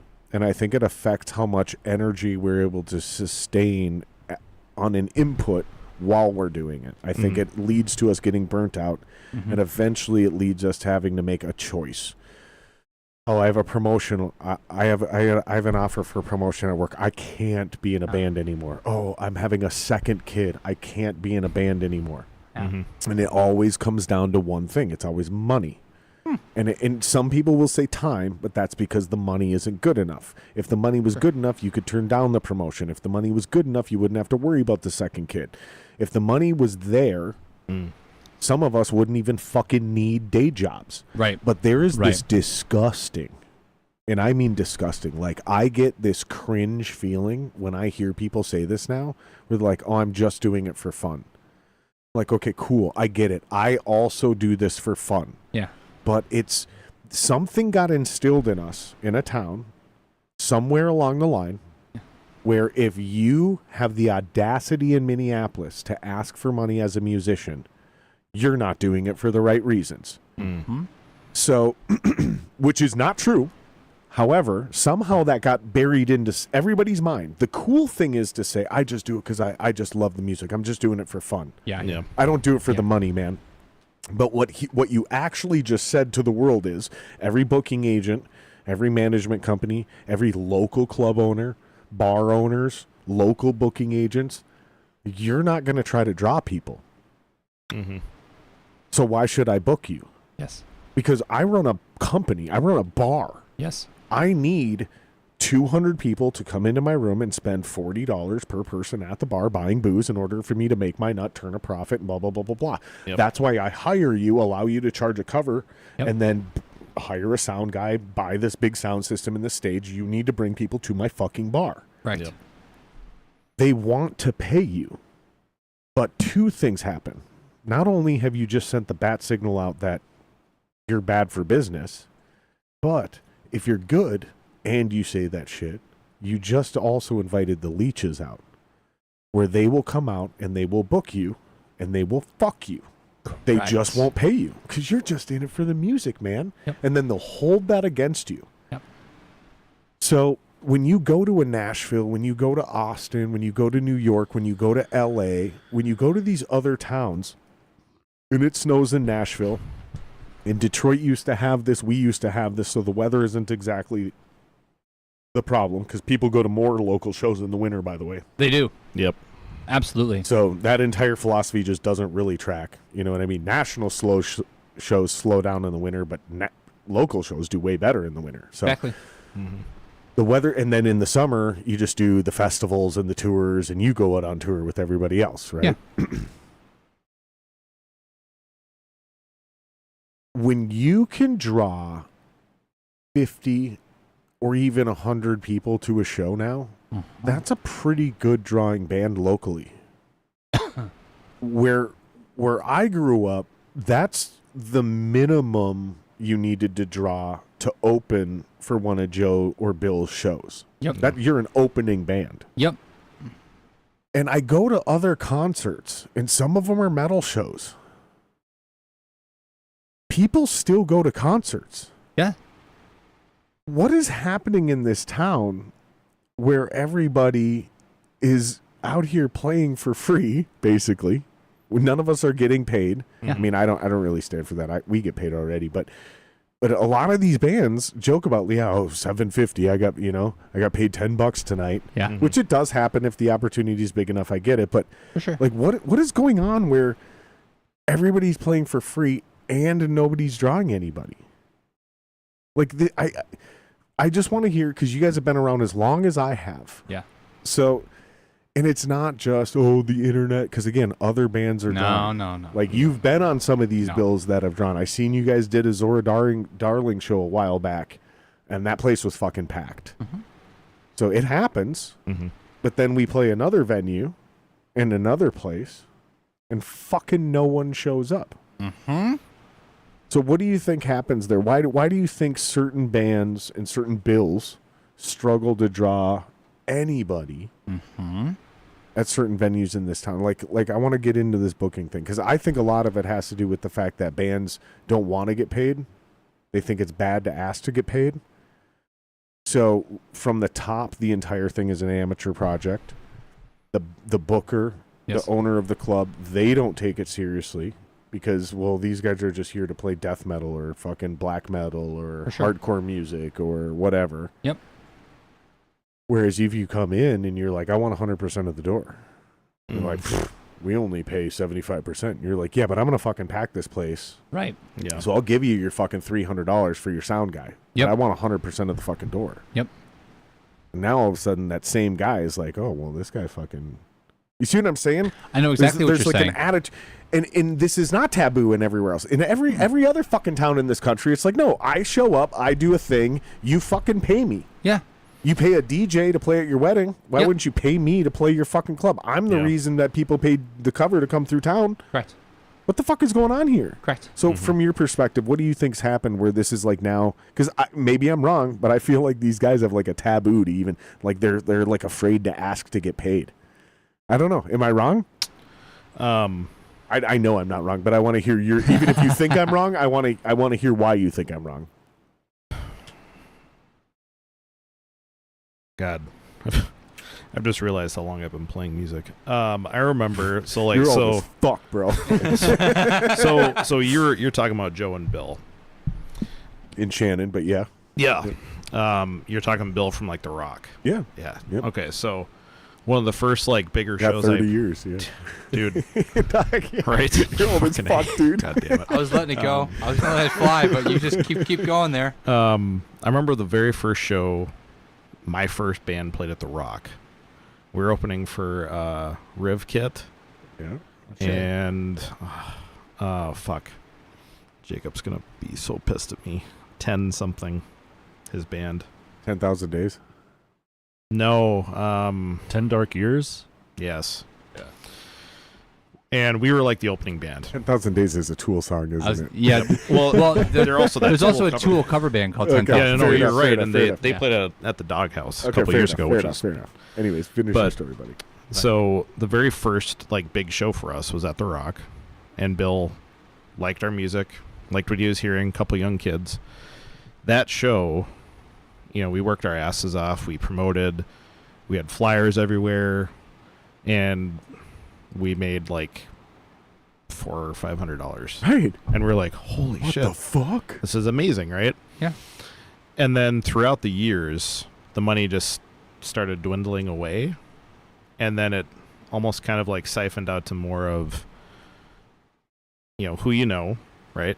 But also, if you're not a national, you're just kind of counted out. Now, your Nashville statement. So I was in a touring band for a while. We played Nashville.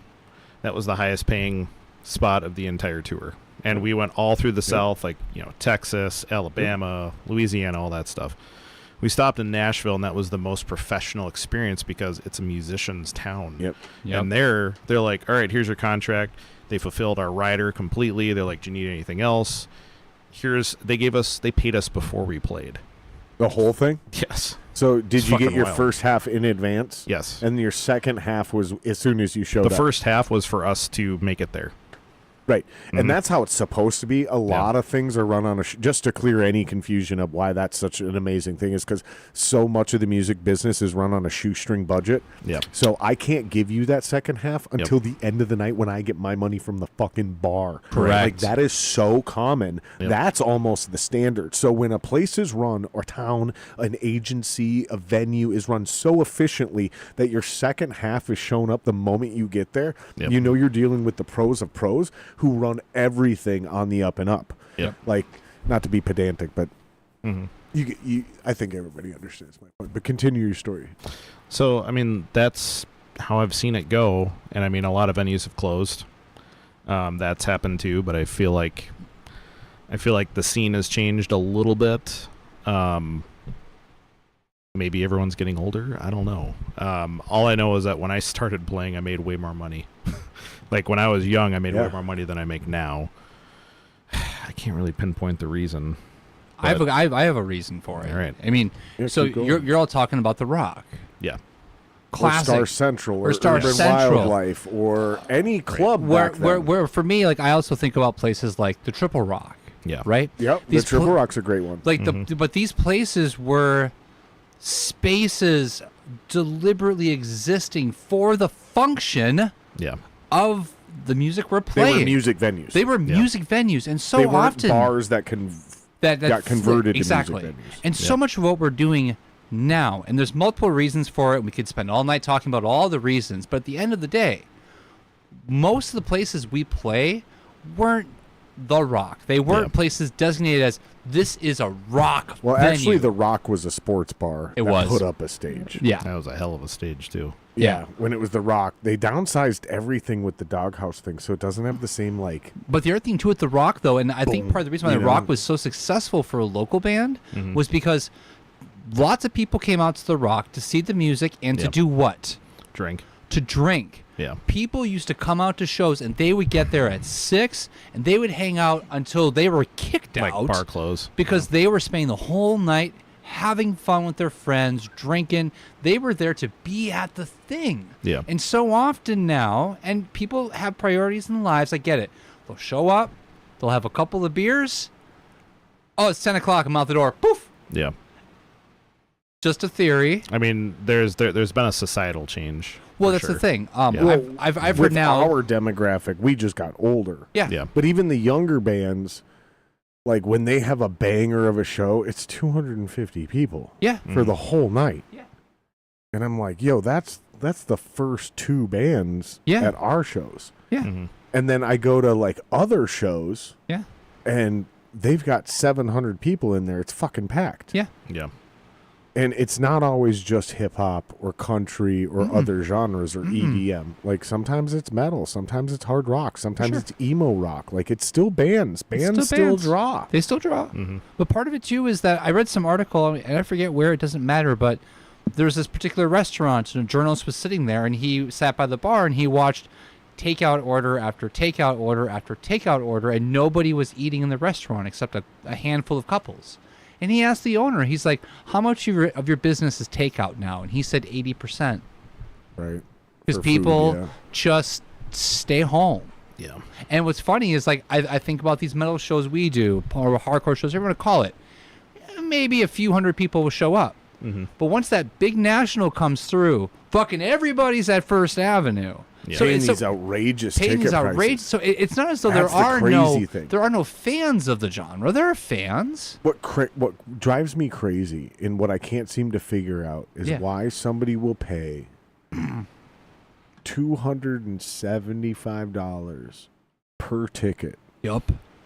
for a shitty experience Mm-hmm. at US Bank Stadium, which is a venue that sounds like absolute shit Trash unless can. you're right in the perfect spot. Yep. Yeah. But, and again, I'm not complaining about this with our band because we're new, but we're actually drawn pretty good. So thank you to everybody who comes out to our shows. You guys are awesome. Because seriously, for a brand new band, we draw fine. Yeah. Like, I'm not complaining about our draw. But I'm wondering why it's so tough to get people to pay $20 Yeah. to come see 4 really good local bands. That's, if you think about it, that's $5 per band. Yeah. I think part of it, too, because Eric and I take turns doing the social media. And so whenever there's a show, there's a ritual you follow of how you promote it. You tag the other bands. You post so often because people forget when things are. Mm-hmm. I hear so often from people, oh, I didn't know you were playing on Saturday. But then I see the other bands, and I'm always spying on bands we play with to go, are you promoting the show? Yeah. And so often I see that very few bands even promote their own shows. Right. They'll make one post, maybe 2, and that's it. And they just expect people are going to remember. And we schedule ours out. But you can't. You'd be surprised you how can't do much a that. $20 Facebook post will keep something active Uh-huh. in feeds. Uh-huh. Like, Facebook wants that money. I'm just saying, it's amazing. only $20 though, Yeah. which sounds insane if you do that for every show. If you're playing like 6 shows a month and you're dropping $20 for each show, Yep. and then you're not getting paid on any of them. Yep. Well, yeah, of course, that's like ridiculous. Then Yeah. it's a wash. But if you're spending $20 per show and just through either the door or the club giving you cash, you're getting $200. Yeah. Plus now you're selling merch. Yep. Mm-hmm. Now all of a sudden, hey, what if we do $40? Yep. Mm-hmm. Does that get us another 10 people? Well, I don't know. We were But having what a conversation. I do Yeah. know that paper flyers is pretty much a guaranteed 2% of your flyered audience. So if you pass out 10,000 physical flyers, especially if they're high quality and they fucking look good, you know, like glossy, 2-sided, fucking beautiful flyers. Yep. Cardboard almost. Mm-hmm. And you actually go to like a Metallica show or a Ministry show or any of those other bands you've been compared to, right? Anything that you might even think remotely applies to anything big, Yeah. and you actually pass out 10,000 flyers, Yeah. you're pretty much guaranteed 200 people to show up. Yep. That's just how it works. Yep. And it's not that hard. Nope. If you got 4 band members, or in your case 3, Yep. and you go stand at different exits of a Metallica show, Yep. you got 3,300 flyers. You know how fucking fast you're going to pass out 3,300 flyers? Mhm. And yes, 98% of them are going to probably just throw them away. Yep. Mm-hmm. But the nicer that flyer is, the more of a card stock it is, especially if it has a QR code and a nice fucking call to action on it. Right. You know, discounted tickets here, pre-sale ticket, discount here, whatever, something. Yep.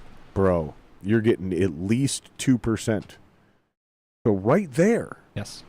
Right there, you can get 200 people to your show, combined with whatever you're spending on Facebook. Yep. Combined with whatever you're able to do on Instagram or TikTok through organic viral bullshit, whatever. Yep. But like, start with something tangible, because we don't know what these Facebook ads push. Bingo. You know, it seems to work. It's working for us, but Yeah. I can't quantify it. I don't know when I spend $20 or $200 on Facebook. I don't know if that's 2 people or 20 people. And it's I have hard too no because idea. well, and also like, are the people who are even going to come to your thing, people who know who you are at all? Are they real? You're right though. It is hard to quantify. Yeah. But the But I risk can is low. quantify those fucking physical flyers, though. You can, but the risk level is low. $20. That's not a big. $20 is like a dinner for one. And it's more than just one. Oh, we'll put this up here. Yeah. And it's more than doing the other thing, which I've heard people say, which is insane. Please do not do this. There's this new idea of like, oh, if you want to post every day, but you're worried about burning out your audience, what you do is you post every day and then just go delete your old post. No. Don't do that. Because the only thing that moves an organic post on Facebook is interaction. Yep. Engagement. Yep. So if you're deleting your own post, nobody's going to interact with it. Correct. Which means your next one is going to look like that's also not popular. Correct. And so nobody's going to look at your shit. Correct. How many Bad times strategy. how many times have you even noticed just that you'll post something and then 3 days later you'll still be seeing trickles of responses? Yep. That's because for whatever reason It's- it didn't get it's to that showing up- person yet. exactly. It's showing up later. Yep. But you're right though. People delete all their stuff. It's like no. Right. Now maybe a month after the show, if you put up 3 posts with the same flyer and you want to tidy up your Insta, Right. okay, I Right. get it. But even then, I don't do that because who's gonna go back and go through all your old Instagram photos? Well, and if like you said, you schedule your shit out. If you want to, I believe there's a way you can just take a regular post, set it to post at noon on Wednesday, run for 6 weeks, and then delete itself on a certain day. I'm pretty sure when you schedule something, you can set a dead date for it, even if it's not paid to boost. Yep. You can. So if you're worried about it showing up after your show, because that's what I see a lot, and that's what pisses me off. Oh, About interesting. all the social media shit is I finally see your shows After the 3 fact. days after they fucking happen, or 16 hours the next day. It's everybody that went to your show interacting with your post that finally pushed it to my algorithm. That's like, oh, you found and out. then it's like, oh, Algorithm this failed. is something you should have been at. And I was like, yeah, fucking thanks, Facebook. Like, the reminder last night would have been dope when I was like, I'm Right. bored. Should I have beers or watch fucking basketball? Yeah. I don't even like basketball. Fuck it. Throw it up on the TV. Yeah. I could have went to the metal show on the scooter. It's 90 degrees out. Would have been a great ride. Yeah. But nope, forgot about it because I'm so fucking busy, dude. And Facebook is like horrendously bad at reminding me of what's going on right fucking now. Yep. Like, it's really good at telling me what's happening next weekend Yeah. or this weekend. Yep. It's horrible at telling me what's happening tonight. Yep. Yeah. You know, like, fuck, man. I'm on Facebook all the time. Every couple hours, I'll check in for 2 minutes. Okay, I'm off. My personal Facebook is so broken, I can't even see or search events anymore. Yeah, It's fucked. bugged. Like I had to make a ghost profile and have a few friends. I don't use it for anything, but just so I can go look for events Great. because I can't even see stuff. But why do you, to get back to this thing, why do you Yeah. think bands are afraid to ask to get paid nowadays? Like, why do you think everybody thinks it's cool and hip to be like, I just do it for the music? Because I just think it makes you sound like an amateur. It does. Because I'm like, okay, so you're not going to promote the show. You're not worried about bringing people out. Like, I was you're actually just trying to be artistic. Yeah. You know, like, I'm going to lose money if I book you. Like, that's all I heard. I was thinking about this earlier today, thinking about guarantees and different bands I've been in and how they've handled it. And a lot of it, too, was like a band that actually has the confidence to go, if you book me, 100 people are going to show up. Right. And mean it. And not And be do full it. of shit. And actually do it. And actually do it. And I've been in bands that have done that. Mm-hmm. But then when you do that, you can go to the booker and say, Booker, I want $300, and I promise you 100 people will be here. But you better fucking deliver on that. Yeah. Because you can only burn a promoter one time. Yeah, then they'll never forget. Yeah. Yeah, unless you've already done it Yeah. multiple, and like then they can be like, "There's a weird off night," and then you do some research, and you're like, "Oh, this other band was in town nationally, and Yep. you didn't realize it." So I and then think that comes that's down part to the of it. booker, not to you. Yeah, I think that's part of it. I do think part of it is that bands don't know what they can deliver, thusly they're afraid to ask for money. But also, like I said before, bands don't promote their own shows hardly at all. Some bands do, absolutely. You're Or wearing. they just don't do it right. You are wearing a Reaping Asmodeus shirt. I've known those guys for so long, and they are fantastic at promoting their shows, their tours, getting content out. They know how to engage people, and if they play a show at the Amsterdam bar, there's going to be at least 200 people there. Well, let's talk about that. Right, what just happened just now? Yeah. These guys gave me a free T-shirt. Yeah. You mentioned their name in conversation on Free this promotion. podcast. That's free promotion. Yep.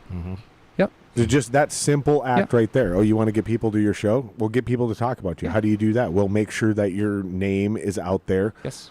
And a T-shirt is it's a walking billboard. And also, your band better have a great Shout reputation. out to the Reaping Boys; those are good homies for a I long love time. those guys so much.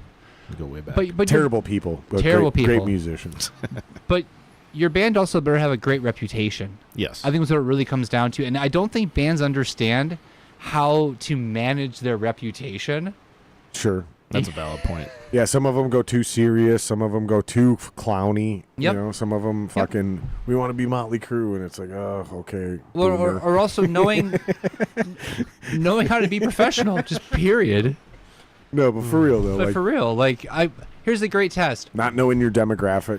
Yeah. Watch what happens during load-in, load-out, and changeover. Yes. You can spot the pros from the amateurs really quickly. Sure. Absolutely. I mean, don't get me wrong. Things happen. Maybe your car broke down. You hit traffic. You're 10, 20 minutes late. Life happens. But when you're 45 minutes late and then you're lollygagging your load in and everyone's waiting for you because we got to fucking backline this thing. We've only got 1 hour for sound check, boys. Yep. And then you're lazily pulling out your cables. Oh, this sounds familiar. I'm gonna pick on drummers. Not that you've we're done the this, worst. but you We know are what the those worst. the drummer who takes their cymbal bag out on stage and one by one starts putting the cymbals in the bag. The guitar player who is gingerly. We don't do this. We don't do this. That's why I'm rapping. smiling, and Yeah. I'm looking Right. back at the Yeah. boys, because this is the shit I'm talking about. Yeah. This is why I'm a fucking drill sergeant. And it's not harping on them. No. I'm going, this is what everyone else expects. And if you don't do this, Yes. you're a fucking asshole, dude. Yeah. Because it Absolutely. cuts into people's set times. And we experienced this at the last show. We had to cut 2 songs. In April? No. We just played at Day Block. Oh, nice. June. When the fuck was it? Just a couple weeks ago. Just I a didn't week know or you two did ago. it. Oh, it was Yeah, fucking great. It was Facebook. great. The fucking room was packed. It was Yeah. fucking awesome, dude. And but everything in the night ran just a couple. And this is why I was freaking out on the new guys. I'm like, and when I say freaking out, I wasn't freaking out, but I was like, Yeah. drill sergeant harping over Yeah. every 60 seconds is tragic. Because when they fuck up for 2 minutes, then the next band fucks up for 2 minutes. If we fuck up for 2 minutes, we are 6 minutes behind, which means we have to cut a minimum of 1 song just to catch up and make sure we don't cut into the headlining band's time. Nailed We it. ended up having to cut 2 songs just to make sure we could even get close. And then when we got off stage, man, our teardown, because Will killed it. Will fucking crushed it. He's my tech. He's back there producing the podcast. Will fucking crushed it so hard that when we got off stage, dude, not only was I vibing because we had such a good set and such a good night, dude, but I literally grabbed my fucking throne off the stage and I grabbed something else, one of my cymbal stands, and I'm like doing this in the air like I'm in a marching band, and I'm screaming David Goggins quotes as I'm walking back. Who's gonna carry the boats? I was vibing so fucking hard, but we had all our shit off that stage. And what would you say, Will? Way less than 5 minutes. 2 minutes, 2.5, bro. I'm telling yeah. you. Fuck And yeah. we weren't like this 2-3 shows ago, but this is the shit that people respect. Like you just said, you can quickly tell when somebody's an amateur versus somebody's a pro. And these weird little things fucking matter. Stage etiquette. And they will get you paid. Yes. When somebody these guys are pros. Okay, it's going to be hard to fuck them over at the end of the night. Nailed it. They wanted $200, $300. We got to give them $200-$300. They wanted $800. I better not try to give them $600. Yep. And sometimes you can get that vibe from, but if somebody shows up pulling a naked drum kit out of the back of a Toyota Camry with no drum cases, late for load in, as the opening band, you know what I mean? It's like, they asked for $200, they're getting $50. And I'm not saying it's justifiable, but guys will think this way. They will absolutely be like, perception. oh, fuck these guys. Perception Especially is if reality. then you show up and you suck. And you didn't draw anybody, it's like you're lucky to get paid at all. Mind you, I find these things all tend to tie together pretty quickly on some sort of a grid that I can't draw on a wall, but all these things equate to whether or not people want to work with you, want to book your band, and I'd be willing to bet the band that does a lot of that stuff is probably a shitty band anyway. Yeah. But they're also polluting the pool for the rest of us who have to deal with their unprofessionalism. Right. And one of the things we fantastically excel at, because we burn out 14 songs in 22 minutes. Right. We are in, out, gone. Yep. I love it. It's all killer, no filler. Yep. So what's your preferred set length? Is it 20 minutes, 30 minutes? What do you prefer to do? Like, what do you think? And not even just you, even just any non-headlining band. Because remember, dude that used to run Station 4 back in the day? Was it Tony? I want to say his name was Tony. It might not. It might be Nick. I think it was Tony, but it might be Tony. I think it's Tony. But he used to talk about it's 20 minutes. Yeah. He goes, unless you're fucking headlining, 20 minutes. Give me your best 4 songs, best 5 songs. Get the fuck out of here. Yeah. No, we don't need more than that. Yeah. And then a lot of people said it's 30. I kind of think it's 30. But all the local bands want 40, man. No. It's 40 minutes. 40 is too long. Like, dude, 30 minutes. All killer, no filler. My opinion, and this was not one of our intended effects. Unless you're headlining, then do 60. Was 20-minute set. Give or take 5 minutes. Yep. But part of that, too, is don't give the audience a chance to get sick of you. Yes. Yes. Leave them wanting more. Leave These them are wanting old more. entertainment These are old entertainment. cliches. It was not one. It was not one of the plans, but it ended up being the thing where I think the first show we did, I'm not kidding, it was a 15-minute set because we only had 5 songs, something like that, and we were off the stage and people were like, "That's it." Like, we want more. We want more. And I'm like, well, come to the next show. Yep, come to the next show, and we'll do 2 more songs. Yeah. And then you wait until people stop going, that's it? Yeah. Once people say that's it, shave 3 songs. Yep. And the thing of it, too, is that or then... 5 songs, or whatever you need to... You know. And then the stage manager or the sound guy is going to look at you and go, "Show's ahead now, boys." Yes. And then we don't have that 2 minutes. Becomes 4 minutes, becomes 10 minutes, and someone gets screwed. Yep. But then on the other side, if the bands are all fucking around and we lost some time off our set list, we didn't lose any time off our set list. No. We lost no time at all.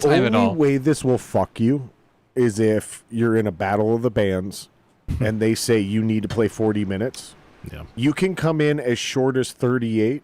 But if you go over, you lose points. We'd be fucked. And if you're under 38, you're losing points. I think you'd be fine because you would just add songs to your set list. You could do 30. You could do 38 to 40 minutes. You could do it fine. Didn't we figure out how long our set list would be if we played all of our songs? Weren't we talking about this just last week? How many songs do we have now? I think we made a joke that we could fill a 45-minute slot now. Yeah. Do you have your own light guy, or do you guys use like a box or something? None of the above. That's a work in progress. Work in progress. So we have the lights. You played the show that I referenced earlier. Yeah. At that show, you had a light guy that knew your songs well enough to where there was a couple periods in your songs where you guys did pauses and he dropped the lights. Yep. And you guys have glow-in-the-dark chunks of your art and scrims, and I think one of you is wearing a T-shirt. One of the coolest fucking things I've ever seen. Thank you. Like, it was so non-gimmicky, and it made such a dramatic impact where you hit this pause in this song, all the lights cut out. Yep. And then this fucking glow-in-the-dark scrims over, or they were amp covers or something, or a combination of the two. Yep. That shit popped, and I was like, oh, nice. And then, boom, the music was right back on.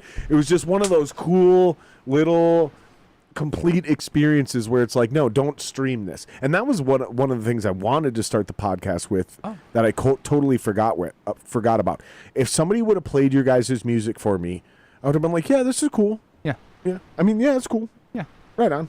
Yeah. But I wouldn't have been like moved because I feel like your band is a band that really should be experienced live. Thank you. And there's some bands where it's like, I think I remember this as I lay dying when I saw them. I was like, they're great.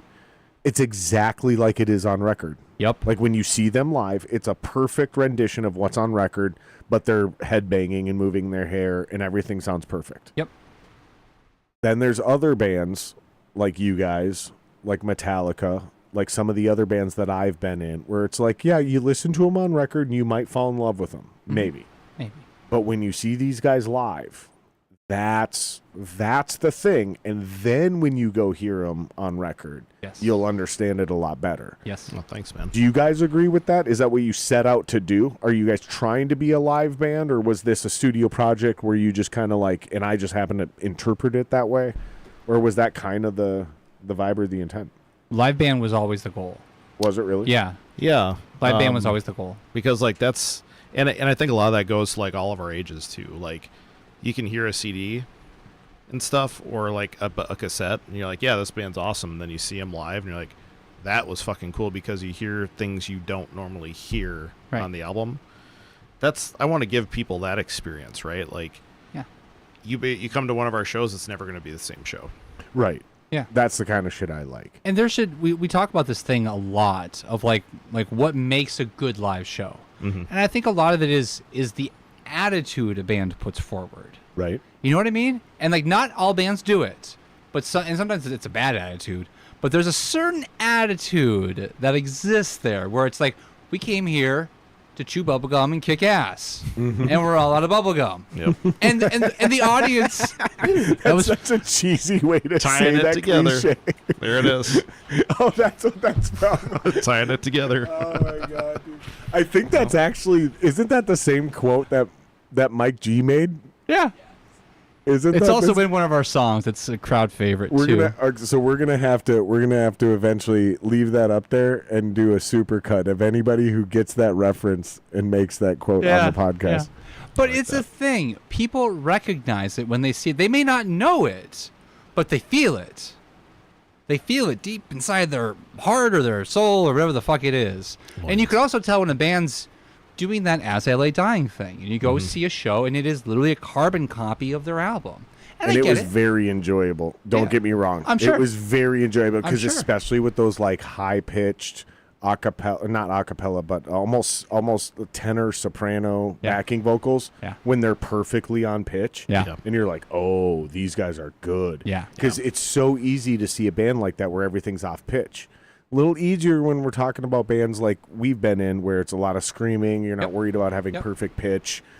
It's a lot more emotional. And like, even if your scream isn't right, if your voice is bothering you, somebody might come up and be like, dude, your voice was amazing tonight. Yep. And you're like, I felt like shit. Right. You know? And you're like, that's the worst vocal performance I've ever put on stage. And people are like, it sounded fucking great. But also, you tell me you can't get away with that. You tell me which in pop musician music, you know what I mean? comes off stage and says, yeah, dude, we had a really good show tonight. Every musician I know is like, ugh, that was terrible. But then the people tend to like it. Well, I'm How both. about you? You're both? I'm Yeah. both. If it's a shit show, I'm walking off and I'm be like, dude, I shit the bed. I really fucking shit the bed. But then I'll walk off stage other nights and I'll be like, bro, I was vibing. Like, yeah, and I'll always be like, I fucked up this part, I fucked up this part, I fucked up this part.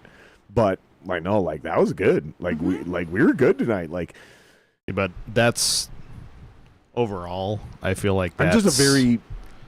But that's what's changed. It's half a though. glass. That's what's There's changed no full in the music or empty scene, for though. me. No. It's a half a glass. Yeah. If A lot it's of full, people it's full. want If that. it's empty, it's empty. That's fair. But a lot of people want to put on this like perfect production, and I do respect that. Like I think if you can pull it off. If you The can pull it problem off. is if you try and you still suck. But right, Then it's like, dude, now it's bad. then Stop questions trying, happen. and then now you're organic. Yeah. See, like for me, like I like can fucking, name names. I'm not gonna, but I like but fucking we've seen Motorhead. it. Let's right? do it. We've seen it. Let's No. name names. Nope. Like, dude, like Not doing it. like you could have heavily scripted, heavily orchestrated everything, right? Yeah. But if I could choose that or like get to see Motorhead live, fucking Motorhead. Yes. Yep. All the way, because like, yeah, you're going to fuck up on notes and stuff, but that's what makes it human. And I appreciate more of the human aspect. Like, I've always wanted to see Converge, primarily because I want to know what they're like live, because I know that that show that I see is not going to be the same show ever again. And I like bands like that. I like experiences that It's are a force unique. of nature. Right. Not a press play. Another band I've heard spoken of exactly the same way you just talked about, the way you want to see Converge, is Clutch. Oh, yeah. I've a Clutch fan. My brother-in-law's a massive fan of Clutch, and he's seen them.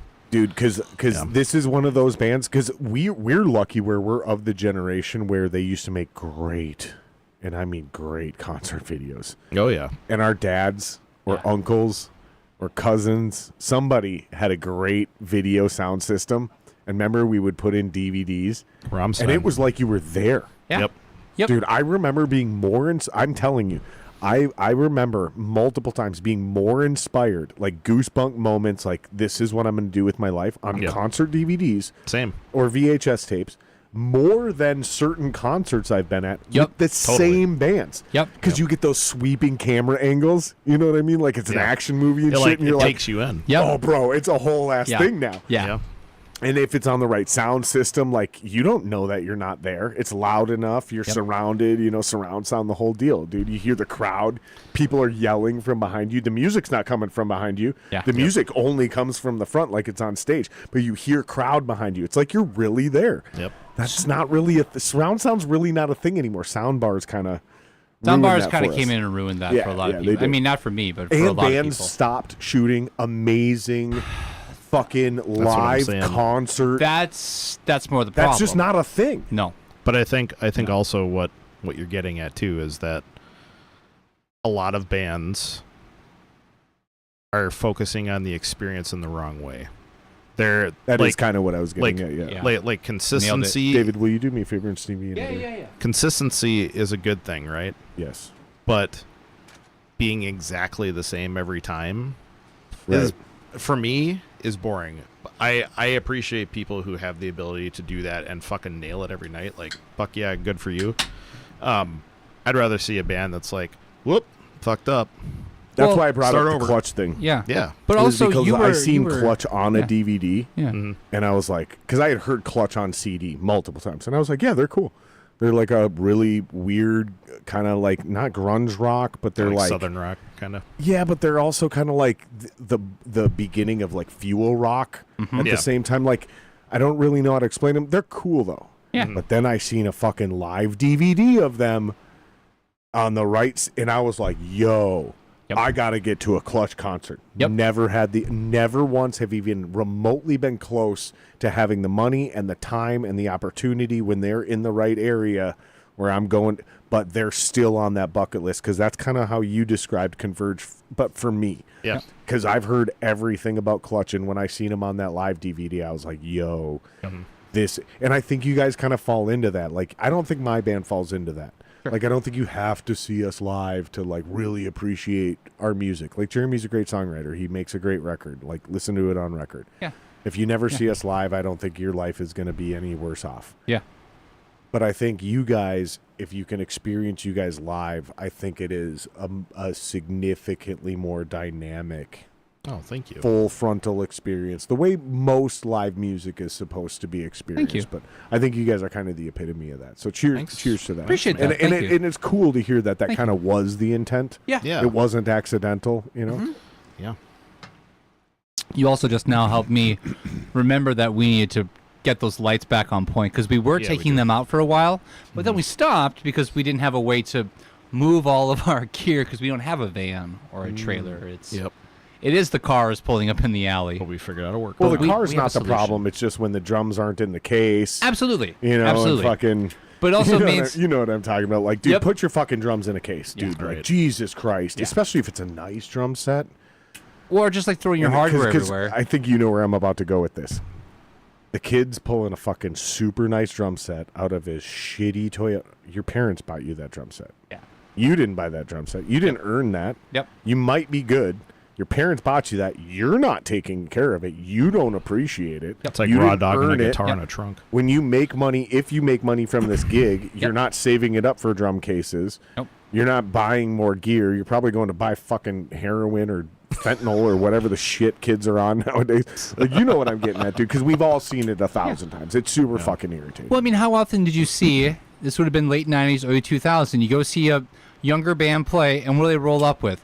Mesa Boogie, dual Paul Reed rectifier, Smith guitars. Paul Reed Smith guitars, Mesa Boogie cabinets, Yep. and it's all spotless. Yep. And it's like, that's not what a cab looks like. Look Cab at looks like the it's worst is when guys show up with the practice amps. And then I've had guys on this podcast go, it doesn't matter. They're just going to run it through a PA. And I'm just like, bro, fuck you, fuck you, fuck you. That's also part of our live experience. You, bro. Because we like big amps and big stacks. you got to move air. Our band too. We're a very loud band. I made this post recently. We're a loud band. Yeah. Fuck yeah. I saw this post you made. When venues tell us we're too loud, it's not a compliment. But I legitimately take it as a compliment, Yeah. and I literally laugh out loud because that's why we bring our own sound guy. Because we're not too loud. No. You just don't know how to do this. Yep. But here's the thing. No matter how big of a PA you have or don't have, Yep. we move enough air that we will sound good in any room. Bingo. That's the whole And point. if your PA is too small, Yep. That's then fine. we're just going to push it all to the vocals into my kick drums, Yep. and we're still the going to amps up. sound dope as fuck. Yep. Yeah. While all those little assholes with their practice amps, no one can hear you if you're too close to the stage. The Bingo! only way That's I can, the problem. The only way I That's can the hear problem. you What have I is been if you're saying? standing at the Exactly. back of the room where all Correct. those speakers Yep. perfectly converge. So Yep. guess what happens? We have this big, weird, awkward void where nobody wants to come stand in front of the stage because you sound like shit up there. Yeah. That's why. Yep. That's why you Yes. can't stage That- dive, yep. Tim. Yeah. No, but not only that, but think about, too, the fact I don't that... know a guy named Tim. That's why I said Tim. I don't know a guy named Tim. But to double there's down on somebody that... out there who's like, I want to stage dive, and his name's Tim, and he's like, guys, we need to buy 2 amps. right? The person who came up to the stage to watch you play, they had the guts and put the effort in to come stand up front, and then they can't hear you Yep. They And then deserve they're their like, nuts this because sucks. because you're relying on the PA, and all they can hear is the drums. That's exactly correct. 100% of this is What exactly an insult to the person that wanted to see you. well, like there's Push no air. point. Push air. It's There's like no going point. up on stage with an electric drum kit. Dude, I was just gonna say, have you ever been to a show like that? Yeah. It sucks so much shit. And it looks really weird when you're or like. Do you guys remember the garage, right? Yeah. So I saw a band there in the lounge, right? They The had side stage. yeah. Yeah. The They- shitty little brick room. with like like the idea of a stage, Literal no electric drum soundproofing. kit, Yeah. modeling guitars, modeling bass, keyboards, and a vocalist, and like you just hear like a. I'm like, what the fuck? And then I backed up. I'm like, oh, okay. There's the drums. Yeah. No one's standing up Yeah. front. Everybody walked away. No air is being pushed. So, Yeah. so this is a great segue. I've asked almost every musician this since I came up with this theory, and I'm 100% certain this is an original thought. We only have like a few of these in our entire lifetimes. Lay it on me. But I always pose this question first. Have you guys heard this theory before? And I already know the answer is now no. But what do you think of it? And do you have a counter to this? So I think, ironically, AI music is going to save rock and metal. Because here's what's going to happen. If any autistic 11-year-old across the street can write a Drake-level banger, Mhm. none of that's going to matter soon. Right. Because everybody's going to start using some version of AI to do something. Hey, I have this chord progression. I don't know how to get a chorus. Give me a chorus. Okay, cool. Fix these lyrics. Give me a better melody. Cool. Fine. Someday, everybody is going to accept that that's part of songwriting. Whether you like it or not, that will be part of it. Yep. But what will separate the men from the boys is, can you get on stage and perform that with actual instruments? Yes. So I can experience this Yes. and know that I'm relating and feeling something truly human. Because if it's just AI and it's just a DJ, Yep. my neighbor can do that. Who Right. gives a fuck? I could do Yeah. that. If I learn how to type in the right prompt, Yes. I could do that. Yeah. That will be irrelevant. That's the same thing with like artists using AI for album covers. Yep. Yep. Because art is art. Yep. You know, whatever form it's in. But I fully agree with you because I think the you live can do that music all thing- day, right? Like you can write in your prompts, but then someone's gonna be like, "Well, we want to see this in concert." Oh shit! Yep. Uh-oh. Yep. I need to actually learn how to play an instrument. Yep. But the thing Exactly. of it is, And but so same thing with hip hop Yeah. and pop. Yeah, It'll be you better have a whole ass live band. which is cool. And then people are gonna Yeah. go, and then people are gonna go, yeah, but it's not right. And it's like, well, you had an electronic drum set, right? So when you play a smaller venue and you're not in the right spot, it doesn't sound right. So all of a sudden, you got to have a full real band pushing air, and it doesn't necessarily have to be tube amps because some of these modeling amps do push cabs, yeah. right? Like you can get those Yeah. to sound amazing. yeah, I as mean, well, if you have but- a power amp, sure. yeah, I think it's basically how we end up with Death Clock. Did you guys ever watch Metalocalypse? Oh, I yeah. did all the time. All I the think time. that's basically how that happens. Pretty is much. Death Clock becomes the biggest band in the world because they're playing all of this shit The legit. actual instruments. Maybe even no AI. Maybe provable zero AI. Yeah, And then that's why everybody's like, this is the biggest band in the world. yeah. I have lost. Actually more clear than when we recorded it. I have lost track of how many bands I've seen now that I'll check them out. I'll go watch their music video. And because of studio magic and overproduction, you watch a music video and it's like, holy cow, this band really bangs. Like, Jesus. Mm-hmm. And you see them live and they can't pull it off. That's why we did the exact opposite. They can't pull it off because they've overproduced our it so first much. 3 videos in our 3 video or our series of video releases, the first 3 are live in studio performances. Jeremy's not pitchy because he's that good, Yeah. but you can tell there's no auto tune there. Yeah. Like there's a couple fuck ups in my drumming. We didn't edit them out. Don't. Like, we But left that's the stuff I everything like, exactly because you're a that's my human. point. Yeah, and that's my point. That's why we Yeah. did that because we're going. Okay, this is where the current's going. Yeah. A lot of art is going. Well, let's do the other thing. Yeah. If this is what everybody else is doing, do the other thing, and then if you're good at it, that'll be the new thing. Yes. Mm-hmm. And then that's where your Michael Jacksons, your Princes, your Madonnas, Elvis Presleys, they go, okay, well, now I created the new current. I'm going to change the river again. And, sure. and the really good ones do it. Right. You know, I mean, look at fucking, I don't care what you think about her, but look at Beyonce, man. She did it like 3 fucking times, Yeah. dude. Yeah. Like, she's incredible. Absolutely. Like, I think Cowboy Carter sucks. And I don't think it's a country album, but I give her a lot of fucking credit because there's She a lot has of black stayed- women running around in fucking cowboy outfits now. She has stayed relevant for 3 decades. Yeah, Yeah, that's she's pretty our incredible. Madonna. She is. She's our Madonna. Way hotter, but yeah. Way hotter than Madonna. But I fully agree, and I mean we were talking about this very recently, very recently. Authenticity matters more. This is over- the age of authenticity. Yep. right, because everybody now is aiming for perfection, but people are turning back on perfection, saying, "No, I don't like that." Like Right. I want to know that you're actually playing the drum parts, Yep. because there is no such thing as a perfect human. Right. So like if there's a fuck up, I'm like, awesome. He's really playing it and it's not a fucking backing track. Yeah. Yep. Or That matters or Well, play. especially with regular online content that's all fucking staged. That fucking my Everything is staged. Yeah. Like anything where guys are like, "Oh, let's do a video doing this," and it's like, and then it's clearly rehearsed when Like, they you're made not it. actually playing it either. No. Right, and I'm not even just talking like straight up like playing music on social media stuff. I'm even talking about the gimmicky promos. Yep. Like all this staged bullshit. Yep. Where it's like you're pretending you're doing this activity and it's like it's clearly obviously you did this 3 or 4 times and this is your best version of it. Yep. That kind of shit, like, and it's just like I'm 40, you guys are all my age. My tech's 21 years old. My little brother's 24 years old, but we all say the exact same thing when we watch the same internet content. Mm-hmm. It's like everybody's burnt out on this shit. So again, Yes. this is why it's the age of authenticity. It's either that or it's a hot chick doing a normal thing. You know what I mean? Like it's a super hot chick doing something at a very mediocre level. 17 million followers. Yeah.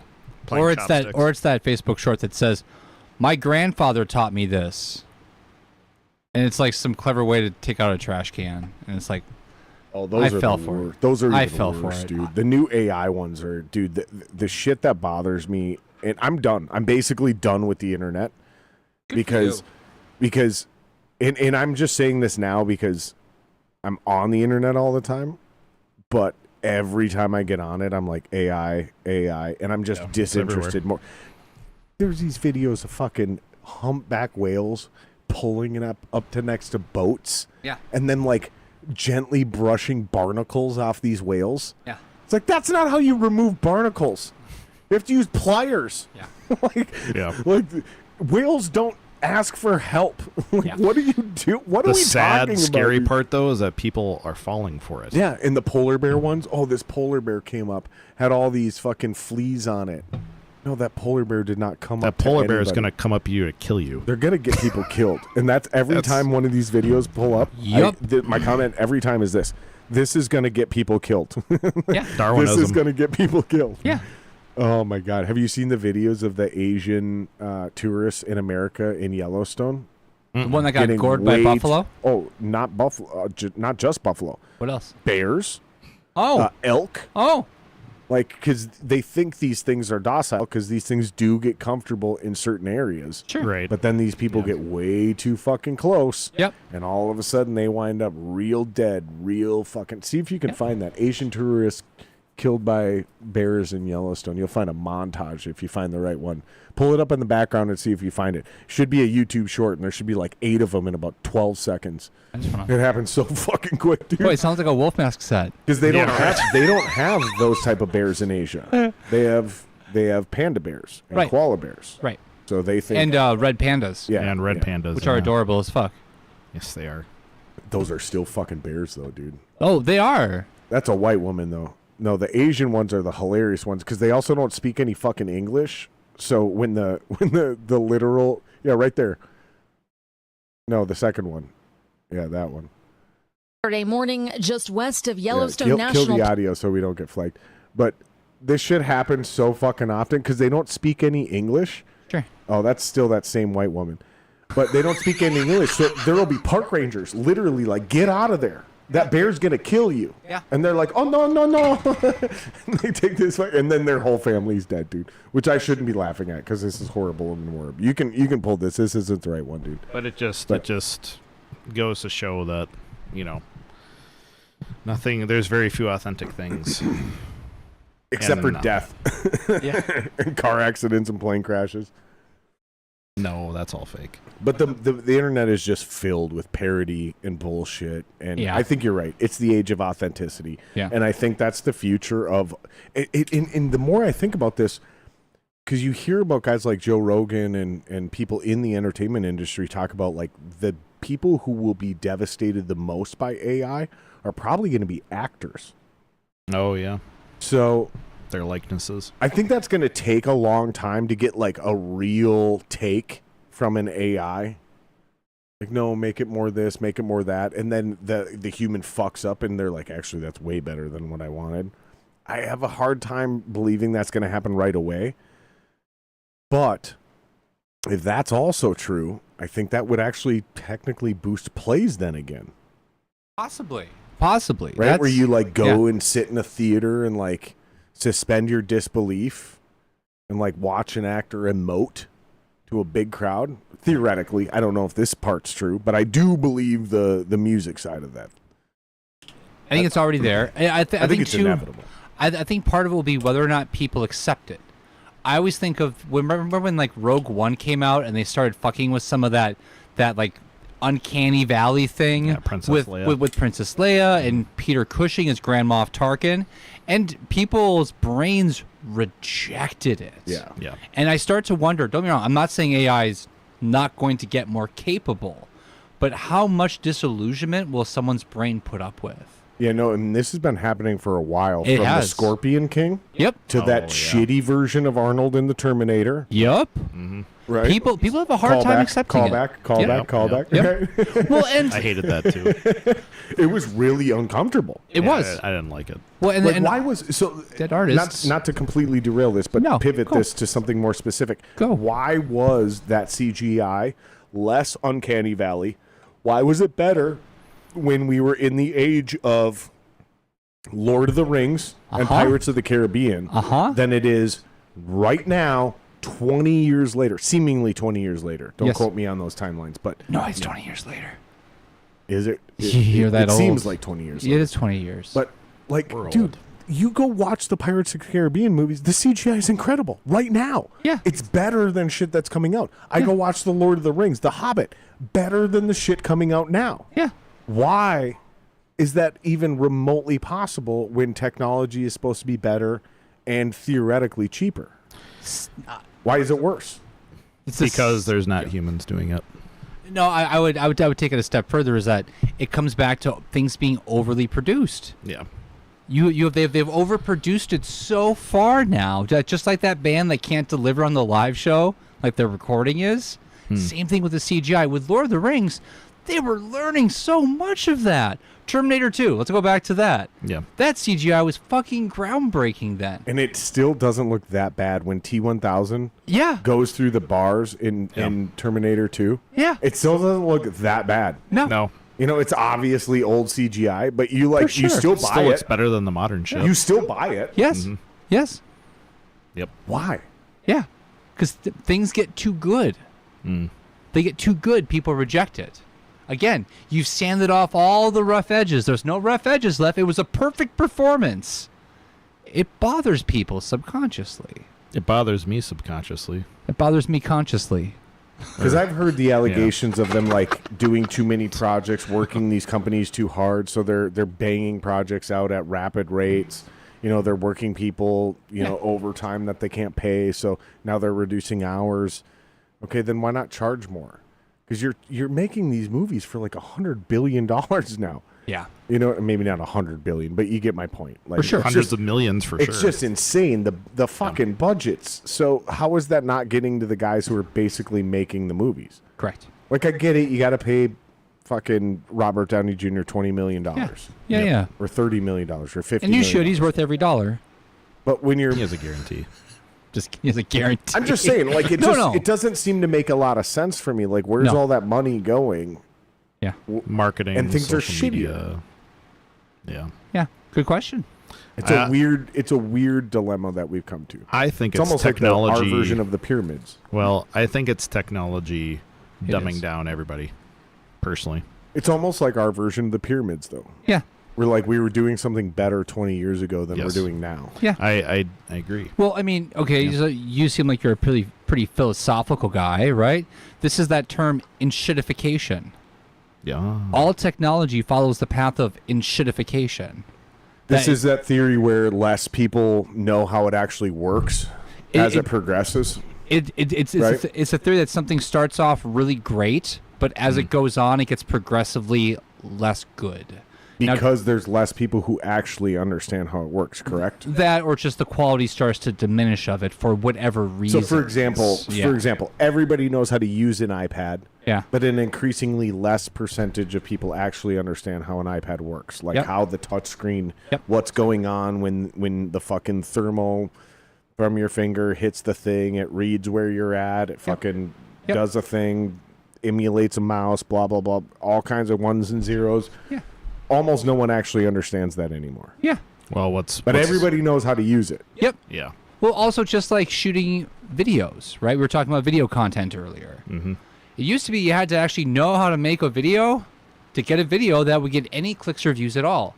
Now you can spit them out by the millions, Especially with AI now. especially with AI. I know and- somebody who made, I'm not going Yeah. to name names, but I know somebody who made an AI video. Will, you remember when I made you watch this video with me? The thing in the desert? You remember this, Will? You should pull it up. You have a The thing in microphone. the No, desert. don't pull it up. Don't pull it Yeah, up because I'll- we're not yeah. naming names. We're not embarrassing people. But Oh, Will, I'm you sorry. can just Don't talk wanna into do the that. microphone and say whether you remember this or not. Even if the crowd can't hear you, we can hear you. You don't remember this? Okay. Somebody I know made a video. and it's so overwhelmingly obvious that they used AI because it looks gorgeous. Yeah. Absolutely makes zero fucking sense. The video just is nothing. Yeah. It's just video images in a desert with a gorgeous guy. There might be a girl. I don't fucking remember. I think there's an eagle that shows up. I don't know. There's a lot of dust. It's very epic. You know what I mean? It's like a lot of bad random B-roll. If we're talking about movies and shit, you know, or something out of a commercial. That's what a lot of AI is, though. That's what I'm saying. That's what I'm saying. Random shit. It looks incredible. They obviously spent money on it. Mm-hmm. But it's like, if you would have just waited 1 year, you could have done that for free with that Google thing that they just launched. That's what I'm talking about. Yes. Because there's that lack of, there's no story here. Correct. Like, this is just like, okay, there's a guy in a car, we're in a desert, there's a cool song playing, like, none of the band members show up. Yep. Like, none of the band members show up. There's nobody playing any of their instruments, like... Yeah. It could have been, you remember that Aerosmith video where lead guitar player dude is playing guitar on the, Joe Perry's playing guitar on the train tracks? Yes. Yeah. Mm-hmm. It could have been like that. Right. But there was no band member. It was just the train tracks. Right? You see what I'm saying? Like it could have been amazing. Like this was like, okay, I see what you're trying to do here. But as soon as there's 0 band members in it, and then the way that everything's kind of stylized with AI to make it look real and good and artistic. Yep. The filters, all that. You know what I'm saying? I know do. what I'm saying. I do. Hopefully the audience does as well. But it was like, yeah, this is AI. And when you watched it a second time, you're like, yeah, this kind of sucks, actually. It looks amazing. It looks like you spent bingo $30,000. Bingo. Oh, you know what you know what it reminded me of the most? Do you guys remember pull it up, Will, do you remember the Metallica Mission Impossible video? Yes, I do. Wow. Yep. Okay, don't play the music. Keep it muted, but just throw the video up on the screen so people can see what we're talking about. Yeah, there's an ad playing. He'll get it up in a second. No worries. But just for you guys already know what I'm talking about. I know the for video. the listen. Yeah. It was kind of like this, but again, without the band being in it. Yeah. Like there's no band. Yeah, it was this kind of shit, but with 0 band members. Yep. But there's like, but it wasn't even this good because it wasn't even this cut. Like there's no plane. There's no them driving in cars. There's no city scene. There's no them running through this building. There's nobody in suits. It's just the car in the desert and the desert scapes. Yeah. Yeah, and I don't want to pull up the actual video because I don't want to call them out. I don't want to make them feel bad. But No. It was exactly what we were talking about. It's like, dude, come on, man. Authenticity, right? Yeah. Like it's people actually there doing a thing. Yeah. Yeah. And people, dude, my little brother's generation, again, they already do this. Yeah. They don't like new rock music. No. They're into Zeppelin. Yep. Yeah. They're into Metallica. See? They're into Megadeth. There it is. Yeah. They're into the old shit. Mm-hmm. Which I love. They don't even like shit that we liked. Yep. Yeah. They're going the generation before us. Yeah. Yep. They're fucking 20 years old and they have better taste in music than people our age. Which I think is Smashing awesome. Pumpkins, my ass. Get the fuck out of here. Billy Corgan sucks. I hope you guys aren't huge Billy Corgan fans. I am. But Are you guys really? But he has a shelf life for me. So What's the shelf life? right around Machina, I was like, I think the ship sailed. I think He it just sailed. bothers me. His Well, no, personality bothers me. I separate the art from the artist on that one. He sued people because he thought they ripped off his songs. Like, Yeah. he kind of sucks, dude. Yeah. Billy Corgan's in the black community, he's known as a bitch. Well, and there's something to be said when your band is still touring and you're mostly hiring teenagers to come be the musicians in your band. It's because nobody wants to work with you anymore. Yeah. But again, going back to your point Dave about Mustaine. authenticity. What? You know, What? authenticity, right? Did you say Dave Mustaine? I heard somebody say Dave Mustaine. I think that was the ghost of Dave Mustaine saying Dave Mustaine. He's always there somewhere. I've never seen somebody turn out more musicians than Dave Mustaine Right? in my entire life. Absolutely. And Yeah. really fucking good musicians at that. Yeah. Yeah. If you burn out Marty Friedman, I think you might be a little hot, buddy. Right. You might need to I'm sure pull Dave a log Mustaine off the has fire there. has a beautiful temperament, and he's just a delight to work with. Well, yeah, you saw that video where he's handing out pics to kids in secret. Yeah, he's cool. But No, I have a hot take on Dave Mustaine. Might be one of the greatest vocal performers of all time. agree. I think he's a great think about vocalist. what you have in your voice. Think about it like a drummer, right? Think about the voice as drums. We can do the tribal shit. We can do shuffles. We can do blast beats. We can do fucking the fucking punk rock two-step. Yep. Right? We can do all these things all over the place. Guitar players, way less. You guys, you got a distortion pedal. You got clean tone. Sure, you can throw some effects on it. But vocals and drums are the only ones that are this crazy dynamic. Okay? From styles, polka, funk, jazz, all this shit, Pre-emo. right? Everything. Pre-emo. Everything. Dave Mustaine, his ability to go everywhere and use just manipulate the whatever he has. Yep. Because he didn't have a lot. No. But what he did with what he had, the way you measure a boxer like pound for pound, Dave Mustaine needs, again, piece of shit person. But him, like Axl Rose, deserve their due on what they were able to do with their voice. 100%. Like guys like that, man, like those are great vocal performers that, again, don't seem to exist. Seems like, again, everybody kind of has a little box. We'll just put on some prompts. That's what's fucked up, dude. That's all it's going to be soon. Let's play another video before we get, because this is a perfect culmination of what we're talking about, the age of authenticity, doing cool original shit. Let's play that. Did you say it was the third video? That had the third video. That was shot by... a couple by... minutes of, like, you guys shot, like, a little mini... Yeah. Yes. David Explain Rubin. this. Set this up. There's no AI in it. There's no AI. David Rubin shot it. And on the podcast, shout out to David. Yeah.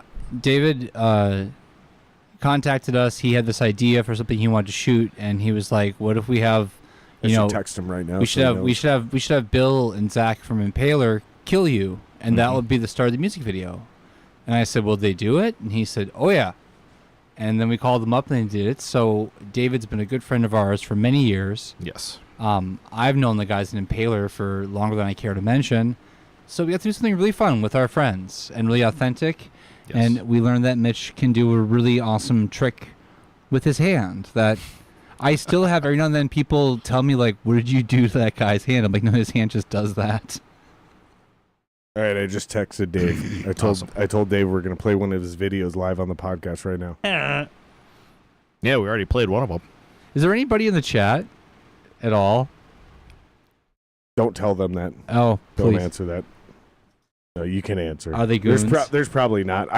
Here's the thing. We used to do a lot of live chat, but it got so distracting. Oh, no. I know. That it genuinely detracted from the podcast. Derail it. Yeah, so I allow it to happen. Conversation. Exactly, because certain guys, we'd put it up there, and then certain guys would just stare at it. Yeah. And then I couldn't even have conversations with people. Like, you and I'd be in something, and those two are just staring at the screen. Or you and I are talking about something, and these two are over here giggling at chat. Yep. And it just got so distracting where it was like it just stopped being coherent. So we let it go, and if something's really good or we hit a lag point, we want to bring in questions, which we should do. If you guys have any questions, throw them in chat.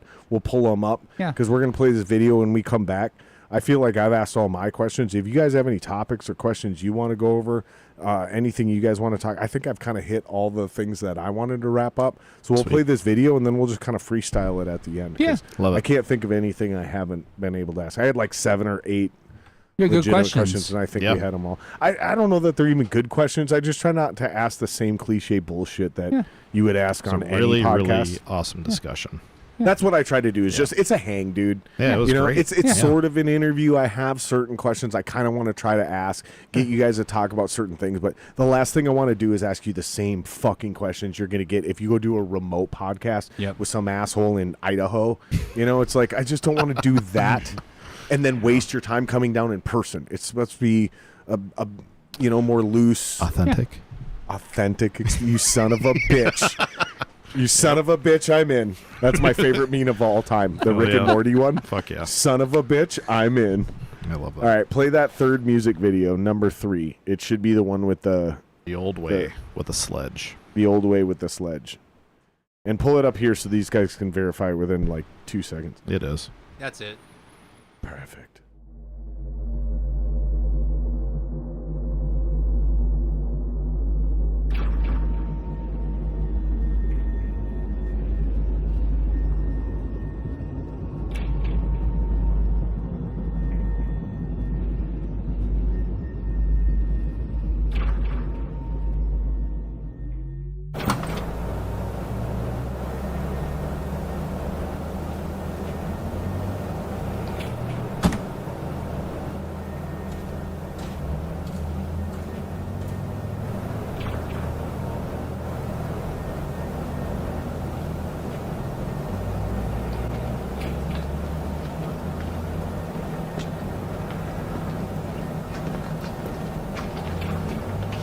Hey, boss. For things you asked for. Ready to take care of business?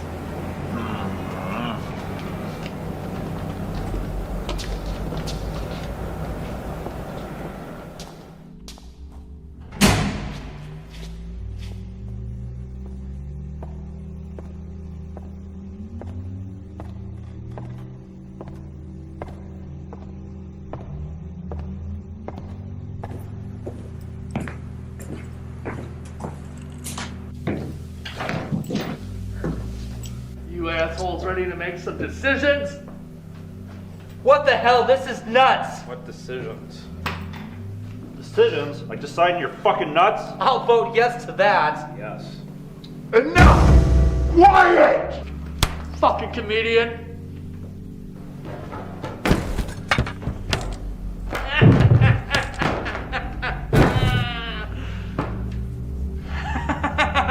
It's time for you assholes to make some decisions. And you're first, drummer boy! Choose! Which will it be? Decide! Decide! Decide! Take your decisions and go fuck yourself! And fuck you too! No! Fuck! Ah! Fuck! Ah! Fuck! Holy shit!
Wild, dude.